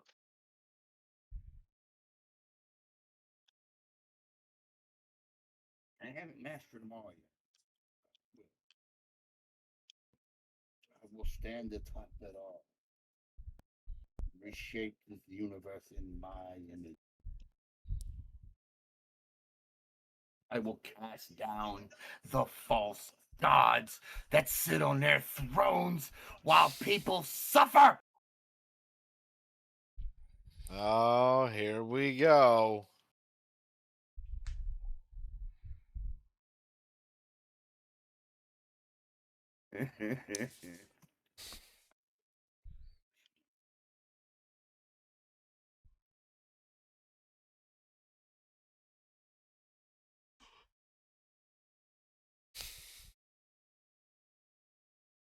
But that's my goal.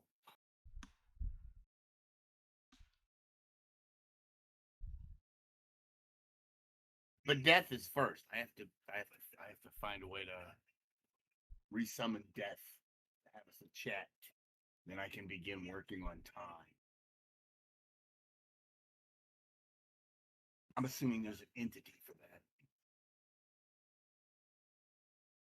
There usually is.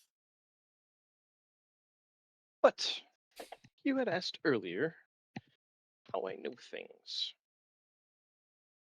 And he's looking at you, Samuel, because you have captured the table, unfortunately.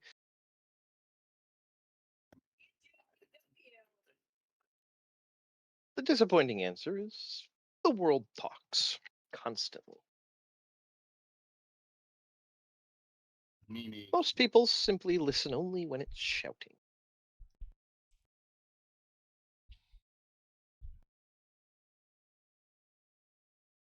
I have connections. that seems I like am an not in interesting charge. skill. I'm not in charge of every thief, sailor, clerk, smuggler, porter, priest, fact, pot purse, widow, magistrate's assistant, bathhouse girl, stable hand, warehouse boy, or overpaid musician between here and the mountains. It would be exhausting, expensive, and fatally useless. I have relations, some paid, some owed, some inherited, some cultivated, some accidental and too useful to discard. A dock clerk sees cargo. A stable hand sees horses. A gang starts seeing who is buying knives. Cook sees who eats. A priest hears names spoken by frightened people. A widow remembers men who tell lies.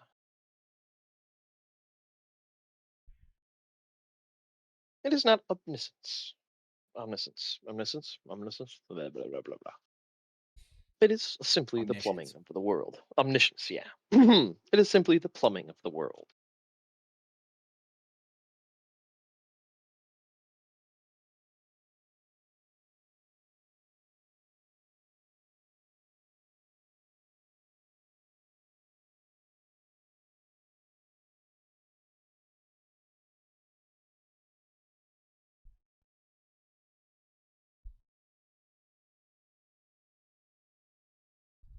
But yeah, after the third course is taken out, and dessert is brought in,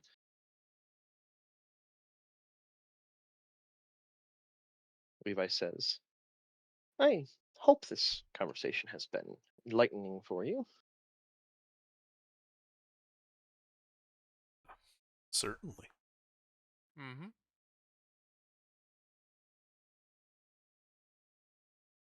Is there anything you else wish to know?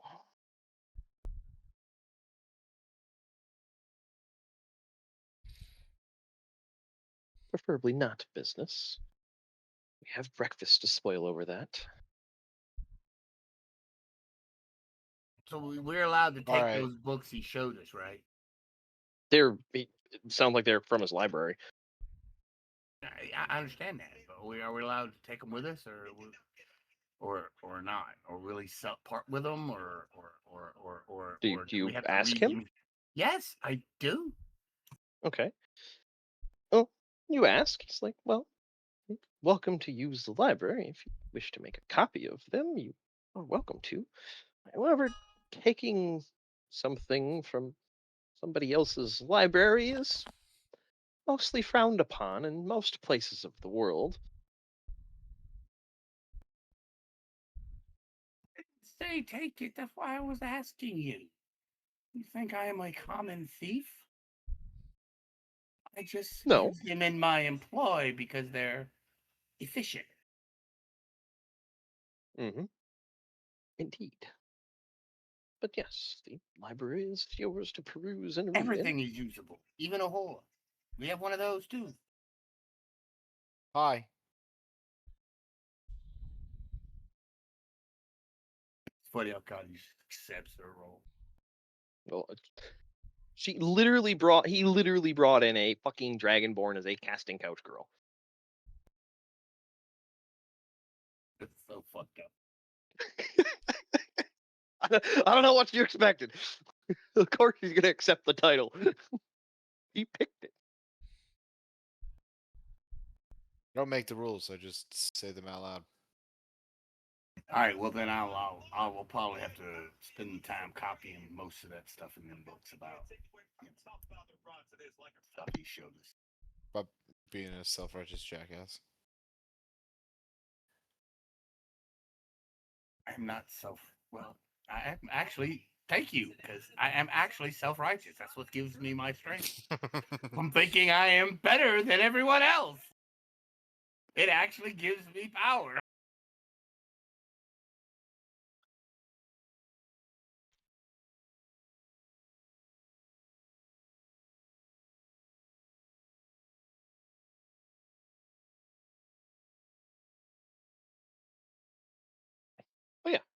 As dessert comes to a close, staff come and clear your plates as you're finished with them. He says, well, it's time to retire for the evening. Save our questions for the morning. The palace is yours to peruse until you require sleep. Do try to keep Nibbles out of the garden.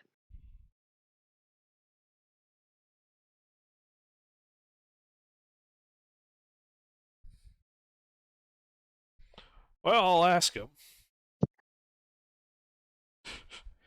Yeah. And he gets up and goes out the main doors to the north.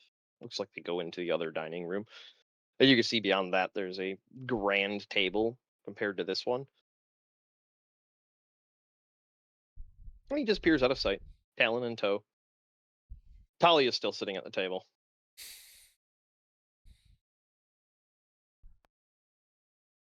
Yeah, I bid him a good night.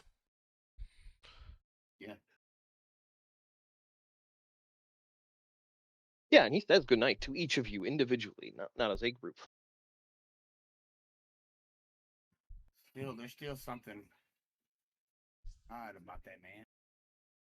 Something, one thing, that's it. No, there's a few things. I mean, Samuel, I suppose the statement "don't throw rocks in a glass house" comes to mind. I see. Yeah. Good We're point, yeah. all somewhat strange individuals here. Some more Point than taken. others. Right. That's why we had a nice, Aye. pleasant evening discussing, the end of the world and godly artifacts. And it won't be the end of the world. It's the start of mine. If it's the end of the world, then who we fucking killing? Let's get to that part.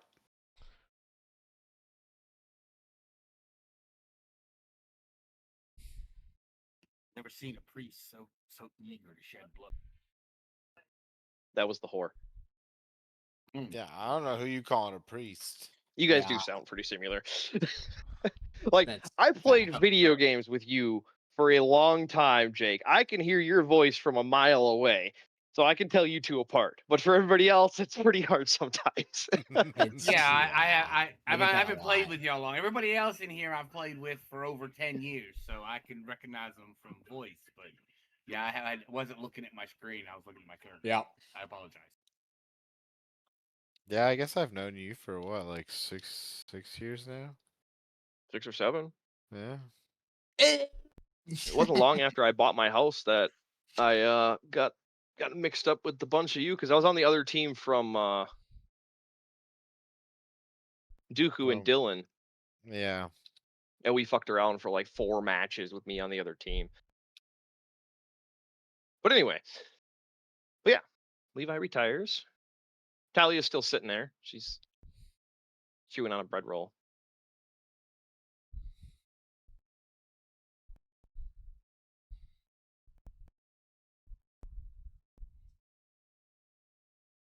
I want to find out everything on Ventar and the ferryman there that I can find in this library. So you get up and go over to the library. Yeah, you guys have like 2 or 3 hours to kill before. Yeah, I was probably You're actually spending in the tired for a long library rest. research. I'm probably going to research that and everything I can on death, and that Chronos book was really interesting. Chronothon. too. Yeah, that book too. I want to look at that one too. Yeah, I'm gonna make a copy of that book of dangerous artifacts because it would make a handy shopping list. Yeah, so that drawing, I do actually have a render of a Chronoton. That drawing in the front of the dangerous artifact books looks like this.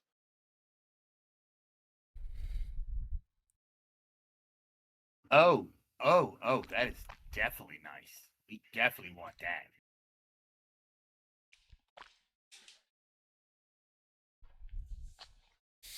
Yeah, I'm gonna try to make a copy of that, the other book. Copy one so we can get it all down.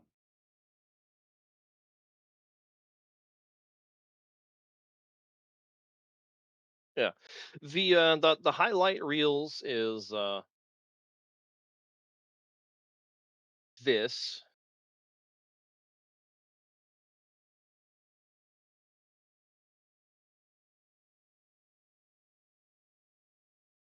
So it appears whoever wrote this must have met one at some point. How old does this book look? Pre-collapse. The problem with pre-collapse as well, in my setting, there is no carbon dating. So the pre-collapse was roughly 2,500 to 3,000 years ago. That's when the meteors were. And because of the fractured eras, it's up for debate in a lot of different directions of how long ago exactly it was. So the literature from pre-collapse is typically just based on vibe check, like this book is old.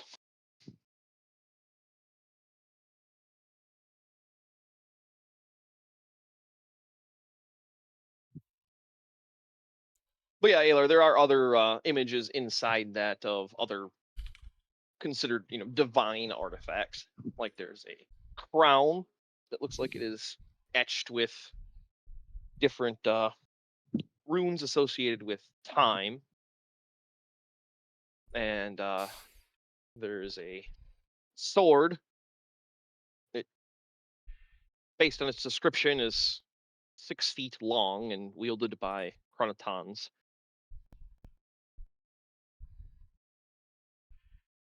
Made of pure jade,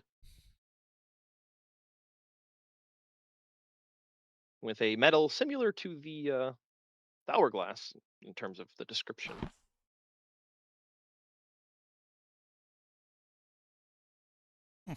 As for books on death, you only find like stuff in the fiction section, Samuel, after spending most okay. of the evening digging around. Okay. Nothing of the person, but more of the concept. Yeah. As for the kingdom, yeah, there is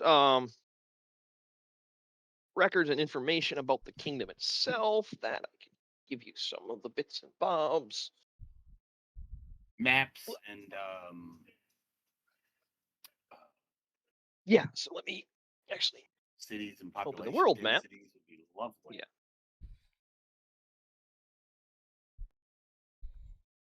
And more of the structure and culture, everything you need to know about the country. that I can do.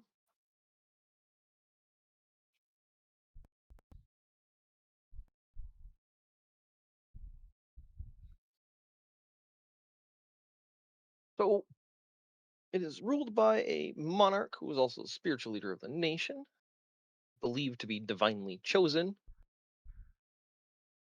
They are both the emperor or empress, who's the head of state and the head of the wheel. Beneath that is a elaborate hierarchy of religious leaders, military commanders, and nobles who serve as governors of regions. Da-da-da-da.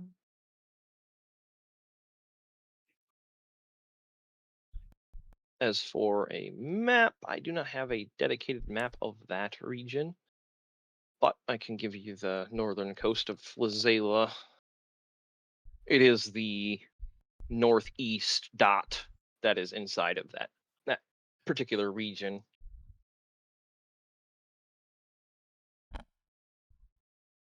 That particular stretch of the world is mostly flat. Like talking amongst the party, some of you have been over there, not many of you, but you know that particular region of the world is flat and mostly Like a farmland. no, more like endless mangroves. Like there is elevation changes and stuff like that, so there are really slow flowing rivers, but it is a warmer part of the world. Or no, I'm sorry, that is almost the same as Genth, so it's temper, temporal,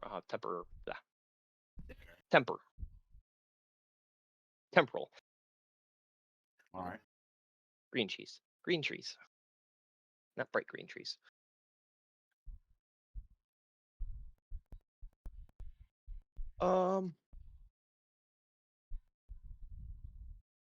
There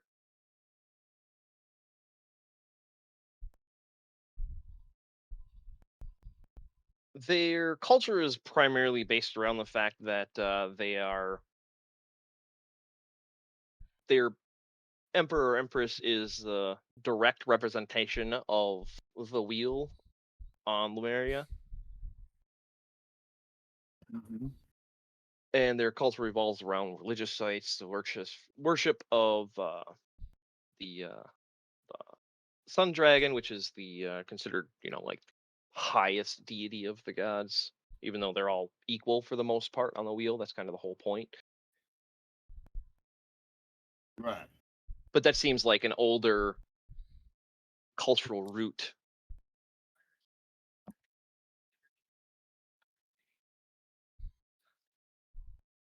You're a cultural root.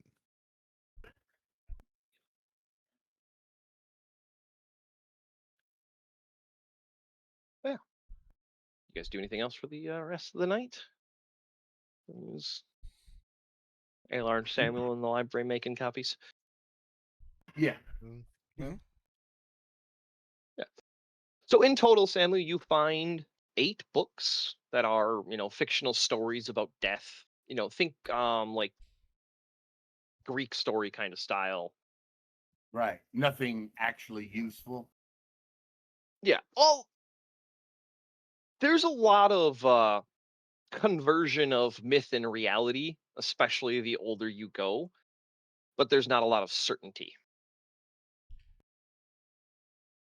Because the Did biggest it thing that's stuck is that the gods are genuinely real, though no one in this particular part of the world or time has seen them. But There's enough yeah. stories. Mhm, go ahead. Right. And as I read backwards, it seems like death was Does it seem more like the stories changed from more abstract to physical, like he was present more in the older stories and more abstract in the later stories? Like the pre-collapse Most and after and yeah, post-collapse? yeah, I say most of the pre-collapse stories about him are very similar to your own experience. Death having a conversation. There's never anything about death intervening or taking actions or doing anything. It just always seems as he either appears as a kindly old man, either in a comfortable room, or as a gardener tending an impossible garden.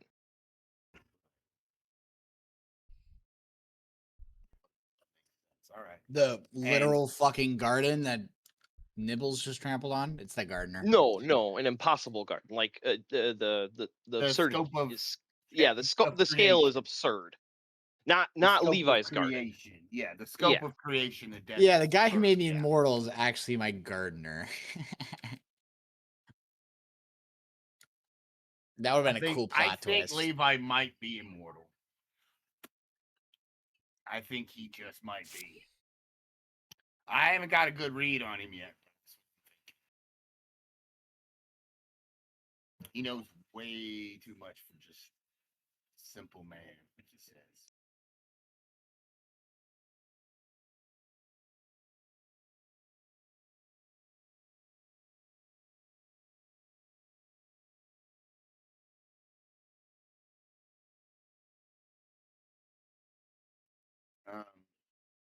But yeah, you're able to copy. Looks like 5 different books. There are stories about death, and then you copy or however much Alar's interested in copying.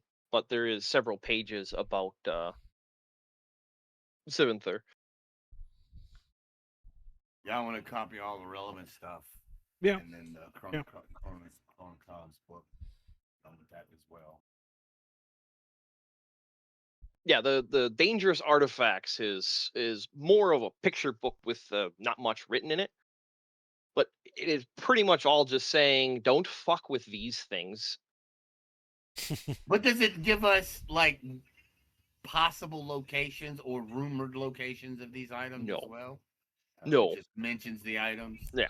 Yeah, it's just a It doesn't catalog. sound like it doesn't sound like from the description, it doesn't sound like these are specific individual items. It doesn't sound like there's one hourglass. It sounds like this is just something on a Chronoton's tool belt.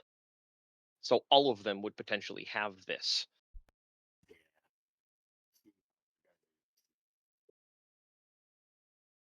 I've already seen him. Yeah, we have to master death and time before I can take on the god.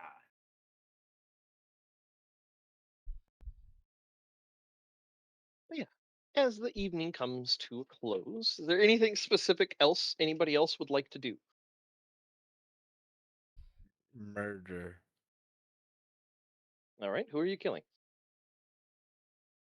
From what you've been able to tell, there's probably about a dozen house staff. Ruffles doesn't have a lot of combat related games sessions. I said I don't combat was wanna- coming. I didn't say it was next session. I didn't. No, I I know. don't want to kill anyone right now. Alright. I'll just be a good little whore.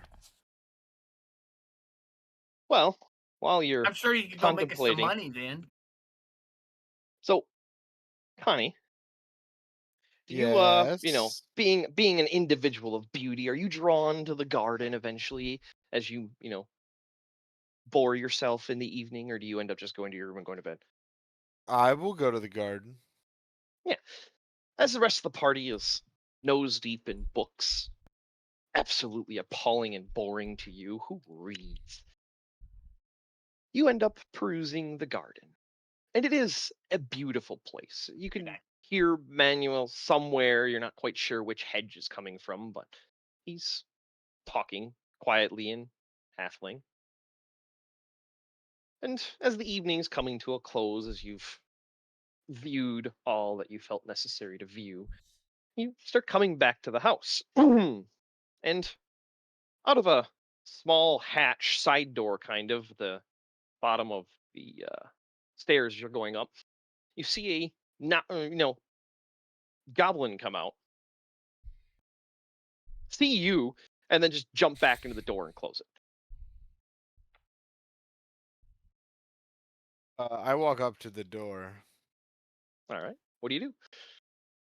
I yell through it. I said, when you jump back in and hide, it only makes me want to come check on you more and more.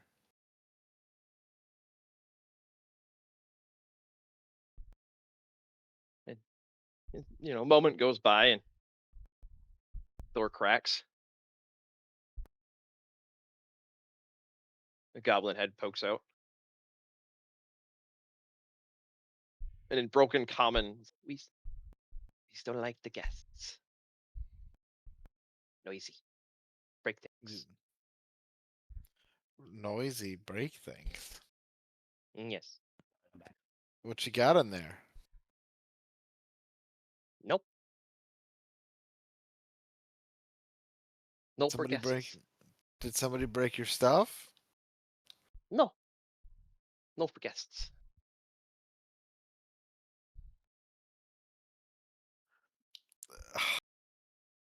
He just seems a little dumb. Well, not so much dumb. It just sounds like his common isn't good. He's dumb, so you should fuck him. I don't want to fuck him. I just Oh, come on. I want to see what's in his room. Fuck I want the to dumb steal all his goblin. stuff. Mr. Superman. Like, oh, you're so cute. All right, fuck him. Oh, you're so cute. As I put a dagger into his spleen.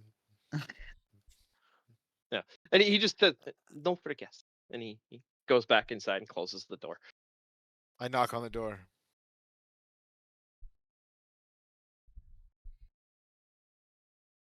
He opens the door and leans out of it again. Hey, You can't leave me on a cliffhanger now. I get What's going Semri. on in there? I get Semri. And he closes the door again. I knock on the door again. There's no answer. Okay, I jiggle the door.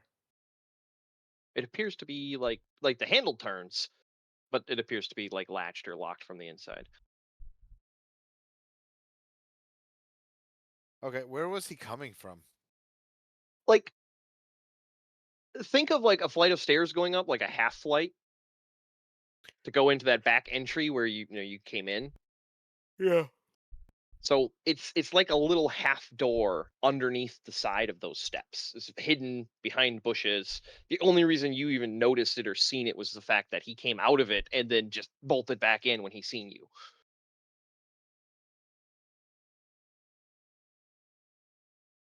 So this is the door that is now locked. From the and he inside, won't- yes. Yeah. What do I got here?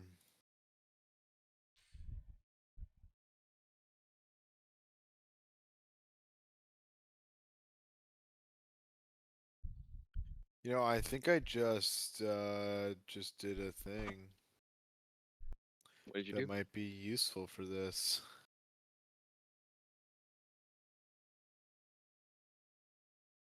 What would you like to do? Hold on. Pause. We're working on it.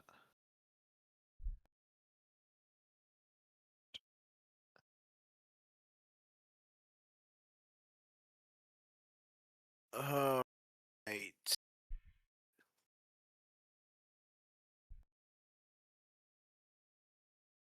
Oh, I didn't take it. Shit. What?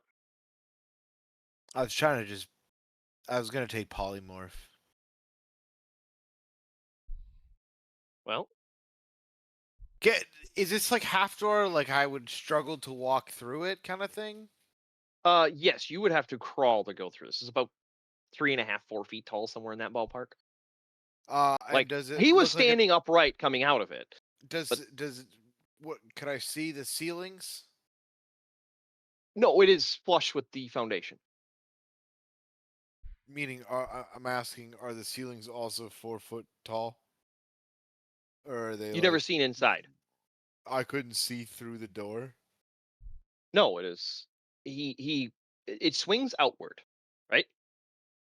And Yeah. he only opened it, and it was dark beyond. Even your dark vision just showed you, shadow and stone. You couldn't really see anything specific. And he only poked his head out partially past the cracked door to talk to you. I see. So yeah, you couldn't see clearly inside to even see what's there. Now let me ask you. Hmm.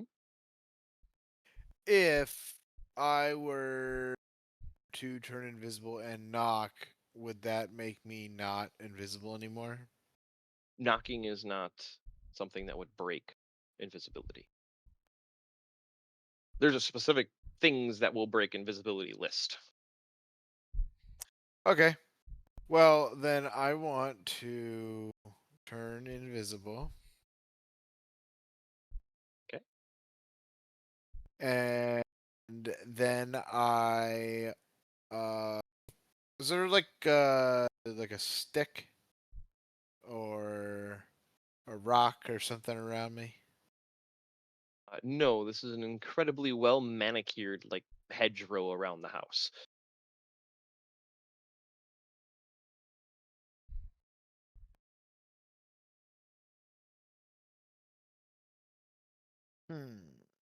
Like there is, I mean, define stick, because the Something enough to put in a door so he can't latch it. oh well, yeah, you're standing on like cedar chips. Perfect. So what I want to do is I want to sit next to the door, Okay. and then I want to knock, invisible, and if he opens it, and he doesn't open it all the way, or doesn't come out and look, then I want to be able to put something in the door to make sure he can't latch it back. Okay. Fair enough. Yeah, as you cast invisibility, grab a larger piece of cedar chip. Though it was difficult, they all seem to be very uniform. You do find one that you think will be sufficient enough to prevent the door from closing properly, and you conceal it inside your hand so that you can use invisibility to your advantage. And you sit there and you wait a little bit after you knock.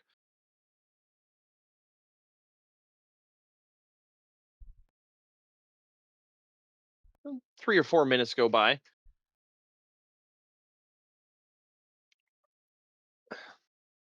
And you hear the latch, and you can hear talking. Sounds like in Goblin on the other side.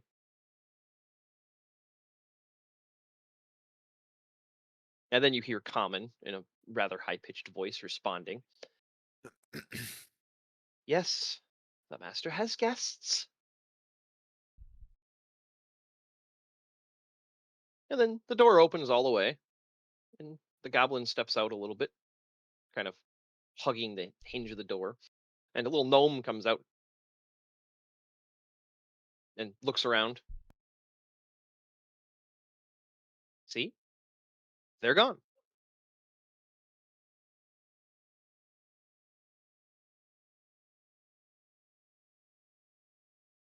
And the goblin huffs.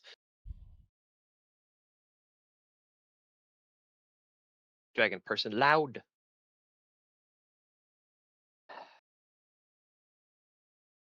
The gnome rubs his nose.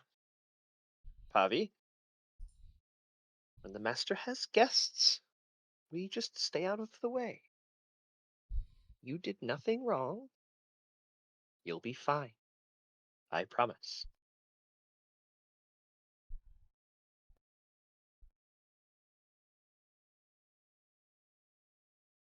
And he goes back through the door. Pavi's still standing out there, looking around. Let's go. The north boiler isn't going to fix itself. Winter's coming. Is there a gap in between those two people walking through the door? Like Yeah. enough where I could just Yeah, like he walked slide in and just through? called back. So if you wanted to step in, because Pavi he stood out and stood on the hinge side of the door, I do. looking around. Yeah, I do. you go inside. It's a 5 foot like space, about 3 feet wide. And it's just a long, like, stone foundation corridor. Okay. You can see some T-junctions here and there, pipes running overhead and below foot. All over the place. It is an absolute maze. And then from behind you, you hear the door close and latch. And you can hear the pitter-patter of goblin feet running. Oh shit! I forgot about this part. Running As he is collides with you. And then you hear cursing in goblin. And the gnome ahead of you stops and turns around. What is it now? No wall. What? No wall. Come on, let's go. And as you guys had tumbled and turned, he ended up on the other side of you. So you watch them run off, and the goblin sticking his hands out in front of him. Oh, so like he doesn't fucking he doesn't know what he hit. No, he was running. He ran into your calves. Like your calves and thighs. He just bonked into you and thought he hit an invisible wall and got up on the Alright, other cool. side of you and kept moving. Are they like sprinting? No, he looked like he was running to catch up to the gnome who was walking. Oh, okay. Well, I just kind of want to follow them at a little bit of a distance, enough to where I don't have to be that sneaky. I mean, it's relatively straight lines as far as you can tell down here. Like when you cross T's and stuff like that, you could see the hallway goes off 20, 30 feet, turns in more Uh, T's. I should be like marking my way through this. Yeah, it wouldn't be a bad idea. Um, Let's see. Under, if somebody needed to make a map and they're not a map maker, flat int. Yeah, probably. All Interdex. right, yeah, give me a flat intelligence roll or a flat dexterity check. Just a flat dexterity skill check. if or, I have a -1, do you still want me to roll flat? well, flat is just rolling a d20 with the modifier. Okay. Yeah, you're using your raw dexterity or your raw intelligence. No for this. way. Well, you started off strong as you're, zigging and zagging, following these guys, and but then you looked up from your map and dropped it. So when you picked it back up, you're not sure which way is up anymore. I did that with a 19. I'm giving you shit. You have a perfect recollection of where you are. Jeez, the fuck. Oh, I had to give you a little. You got another nat 20. You like pull nat 20s nonstop.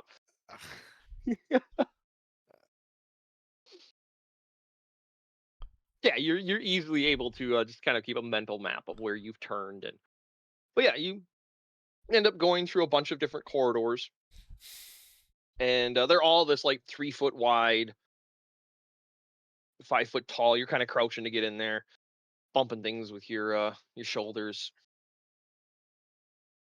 Eventually, you end up in a rather modest sized room, like 15 by 15, give or take.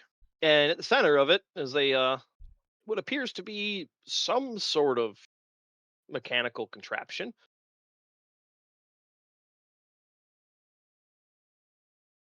There's pipes going into it, there's pipes going out of it. There's a shaft coming up from the ground that's slowly spinning.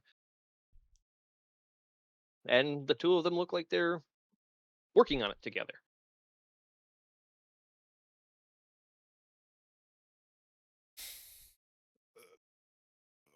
Okay.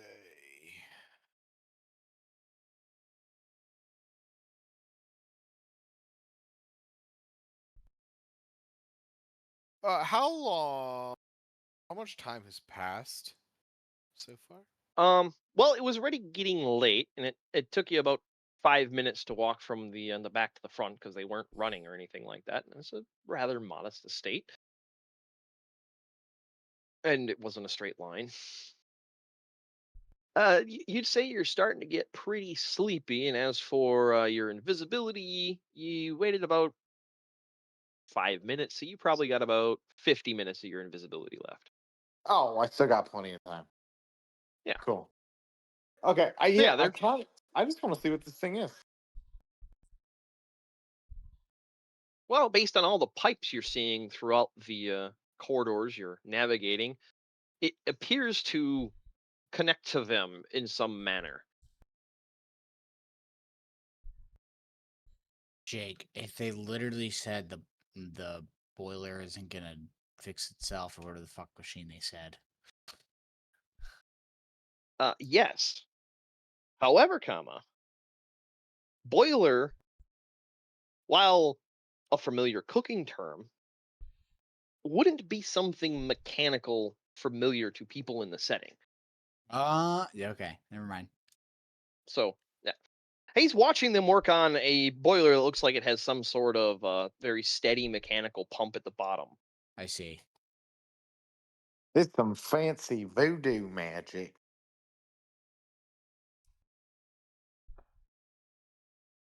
But yeah, they look like they're refitting connections, moving some pipes over, putting new pipes in.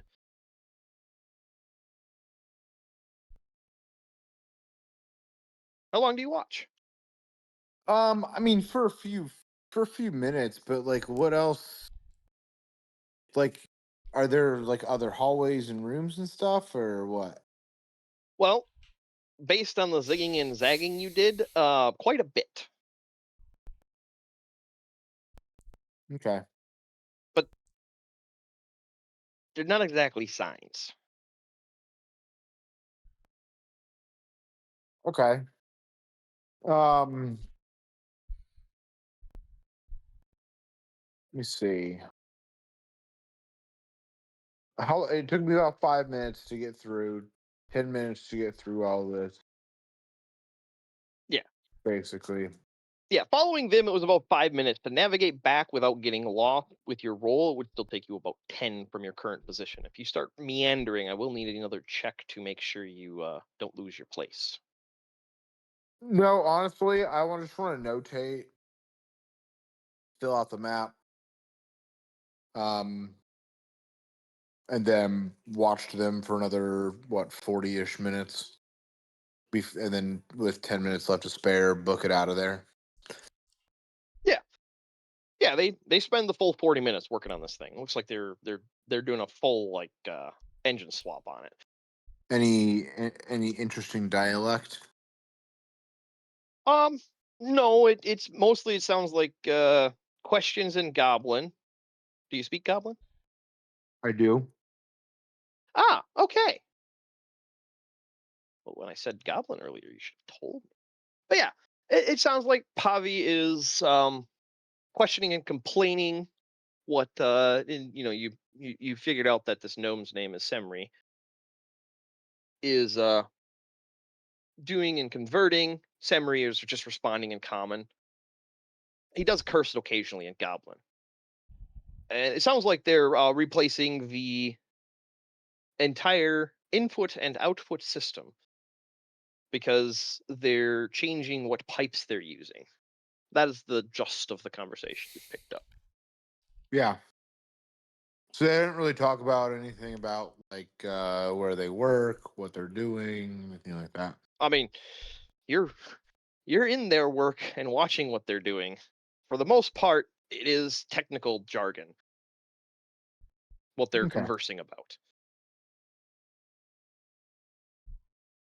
Yeah. Not a lot of shop talk between these two. I mean, if I had to guess, with all these tunnels, You cut out? I said if I had to guess, with all these tunnels and stuff that they have built, do they lead around? Would they lead around several parts of the city, kind of thing? It's not a city, it's a house. You said they have like all kinds of tunnels and stuff. Is the house that big? Well, considering your entertaining of fine individuals. You would estimate this roughly in the multi-million-dollar establishment in terms of cost. Considering it has an entire staff wing, a primary central hallway area, and an entire guest wing. Okay. So let me So ask you, would I know where I am in relation to the outside of the house that isn't in this labyrinth of tunnels? if you had to guess, you would assume you are either maybe below the theater or below the main entry, Yeah. like the front. Somewhere in the north, but you're not entirely sure. Okay. All right. Well, I want to remember all this and then get out. Yeah. You have a good mental map of where you are. Yep. Yeah. And after watching them for a while, just tech talk, shop talk. Nothing interesting. You eventually make your way back to the door, which you realize now that latch is a deadbolt style latch. So if you unlock it, it will remain unlocked. Yeah. Okay. You know what I'm just trying to think of how I would do this. You said it's a deadbolt kind of lock. Yeah, like the kind that you that has the two notches that you slide up and slide over. Get the technical Oh, jargon. is it like bolted in or like screwed in? Let me see if I can find a.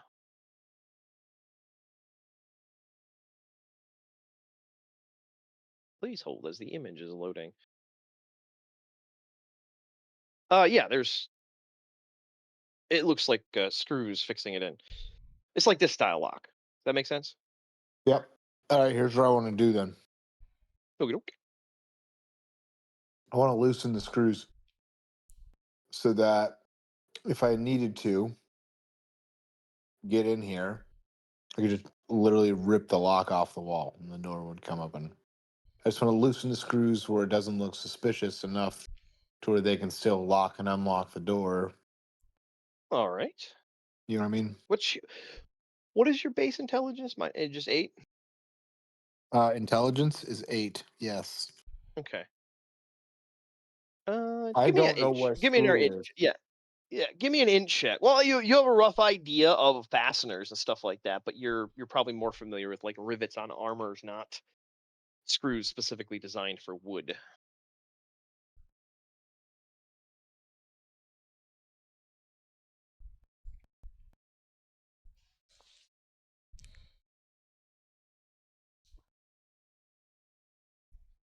Eh, 12 is good enough. But you do remember overhearing a conversation at one point. You don't remember where, but somebody was complaining about somebody had driven a screw into wood too hard, and it fell right out the next day.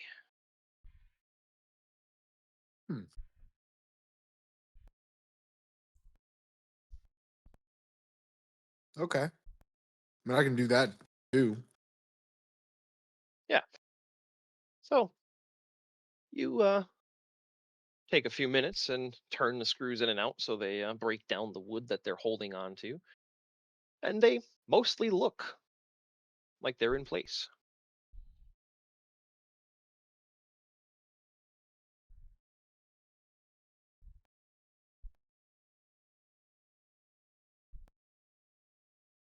All right. Well, then I go back to the party. Oh, it's late enough that you go back to your room. Okay. Yeah, everybody in the party has been given an individual suite. Each of these suites has a separate like parlor inside of it with a place to sit comfortably and read, and a desk if you need to write or anything like that. They also all have their own private bath. Are the rooms like hugging each other, like wall to wall? Yeah, to an extent. I mean, there's obviously like if you knock on Alar's door and he lets you in, I don't know if he would. But you can see that the adjoining space between the two of you is like where your bathroom and parlor is. His bathroom and parlor is on the same wall, so it's in between the two of you that the rooms are, with the bathrooms Okay. that center to each other. And then go ahead. and then on the opposite side, like, you know, if you go and knock on Alaric's door, Alaric and Alar have an adjoining wall, although based on your figuring, it is probably over a foot thick. Gotcha.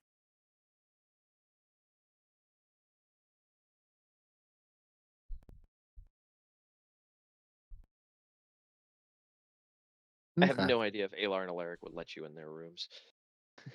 I don't want to go in their rooms. I'm gonna go in my room. Yeah.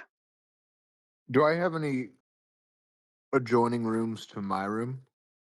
No, well, like I said, Alar is on your east-ish. The rooms aren't exactly north-south orientated based on what I have for the mental map of the upstairs. On the other side would be harassed. So like your adjoining wall room, not the adjoining parlor room.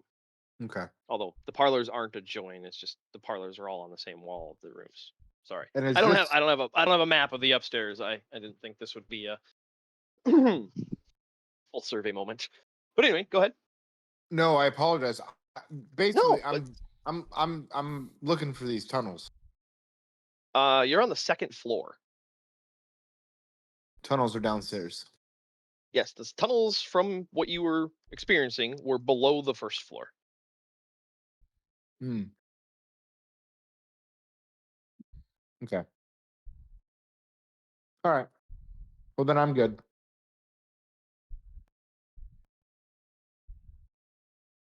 All right.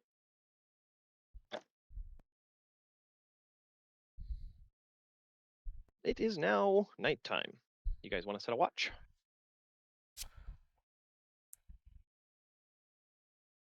I'll just set alarm, like I usually do in my room. Yep.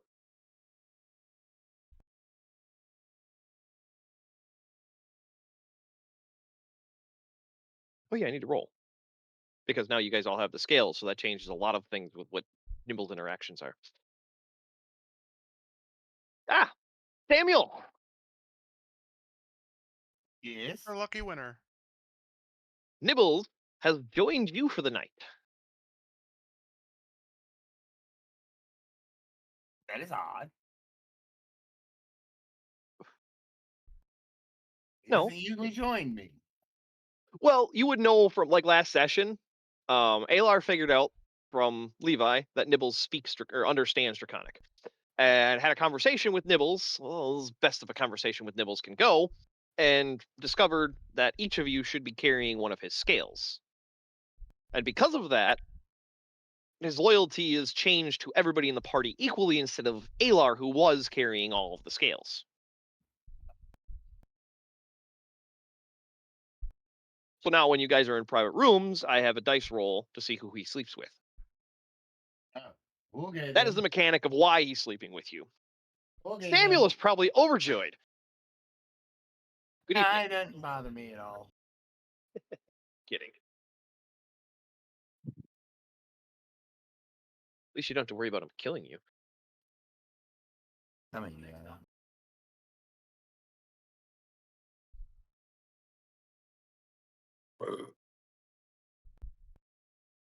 all right. Oh yeah, you guys go to sleep. Morning comes, you've all successfully had a long rest. Yay.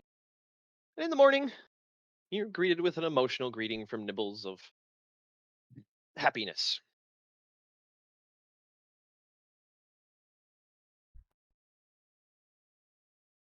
Nibbles is happy. Indeed. Now, mind you, this is when you guys wake up. You're not seeing Nibbles or meeting him or anything like that. As you wake up, you're greeted with happiness. each individually. Wow. Very And nice. that, guys, you can't put a price on.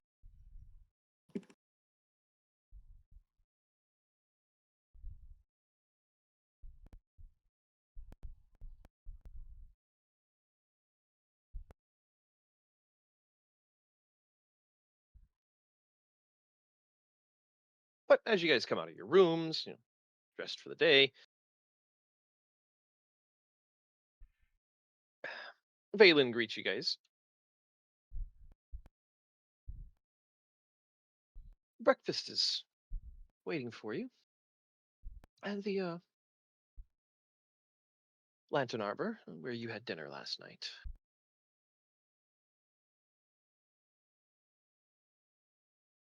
Weren't sure of what you might want preference-wise, so we just set out a collection of simple things.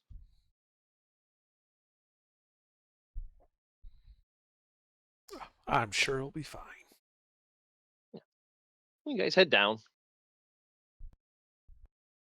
And Levi is waiting. Alone.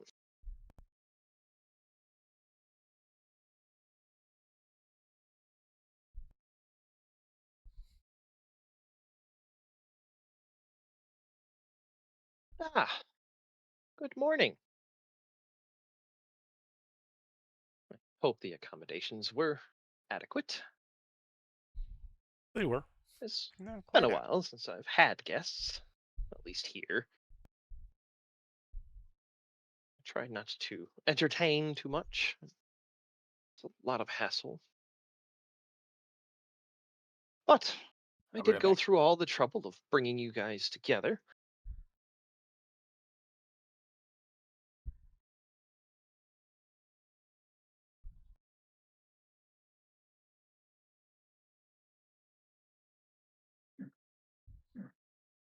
So, this. And he holds up the rock. This is one of many things I have learned about over my years, more specifically in the last couple decades. I have slowly but surely been trying to collect them all. As for what they do, I am unsure.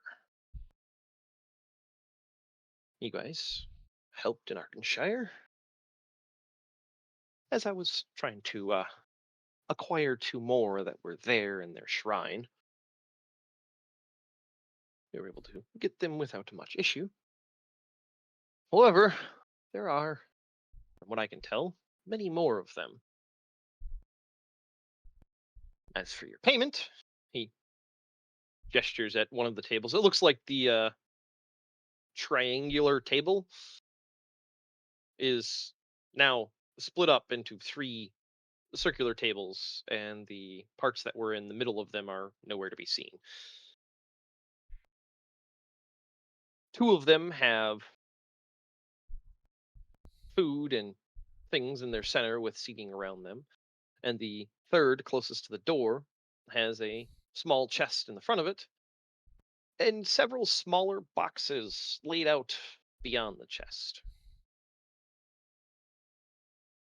I made a small error in assumptions that coin would be sufficient for payment.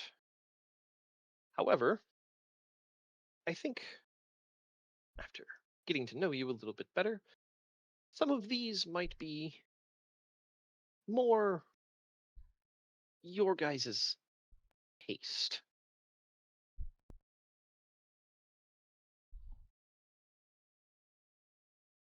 And that is where we will call it. Indeed. All right. Table full of strange boxes.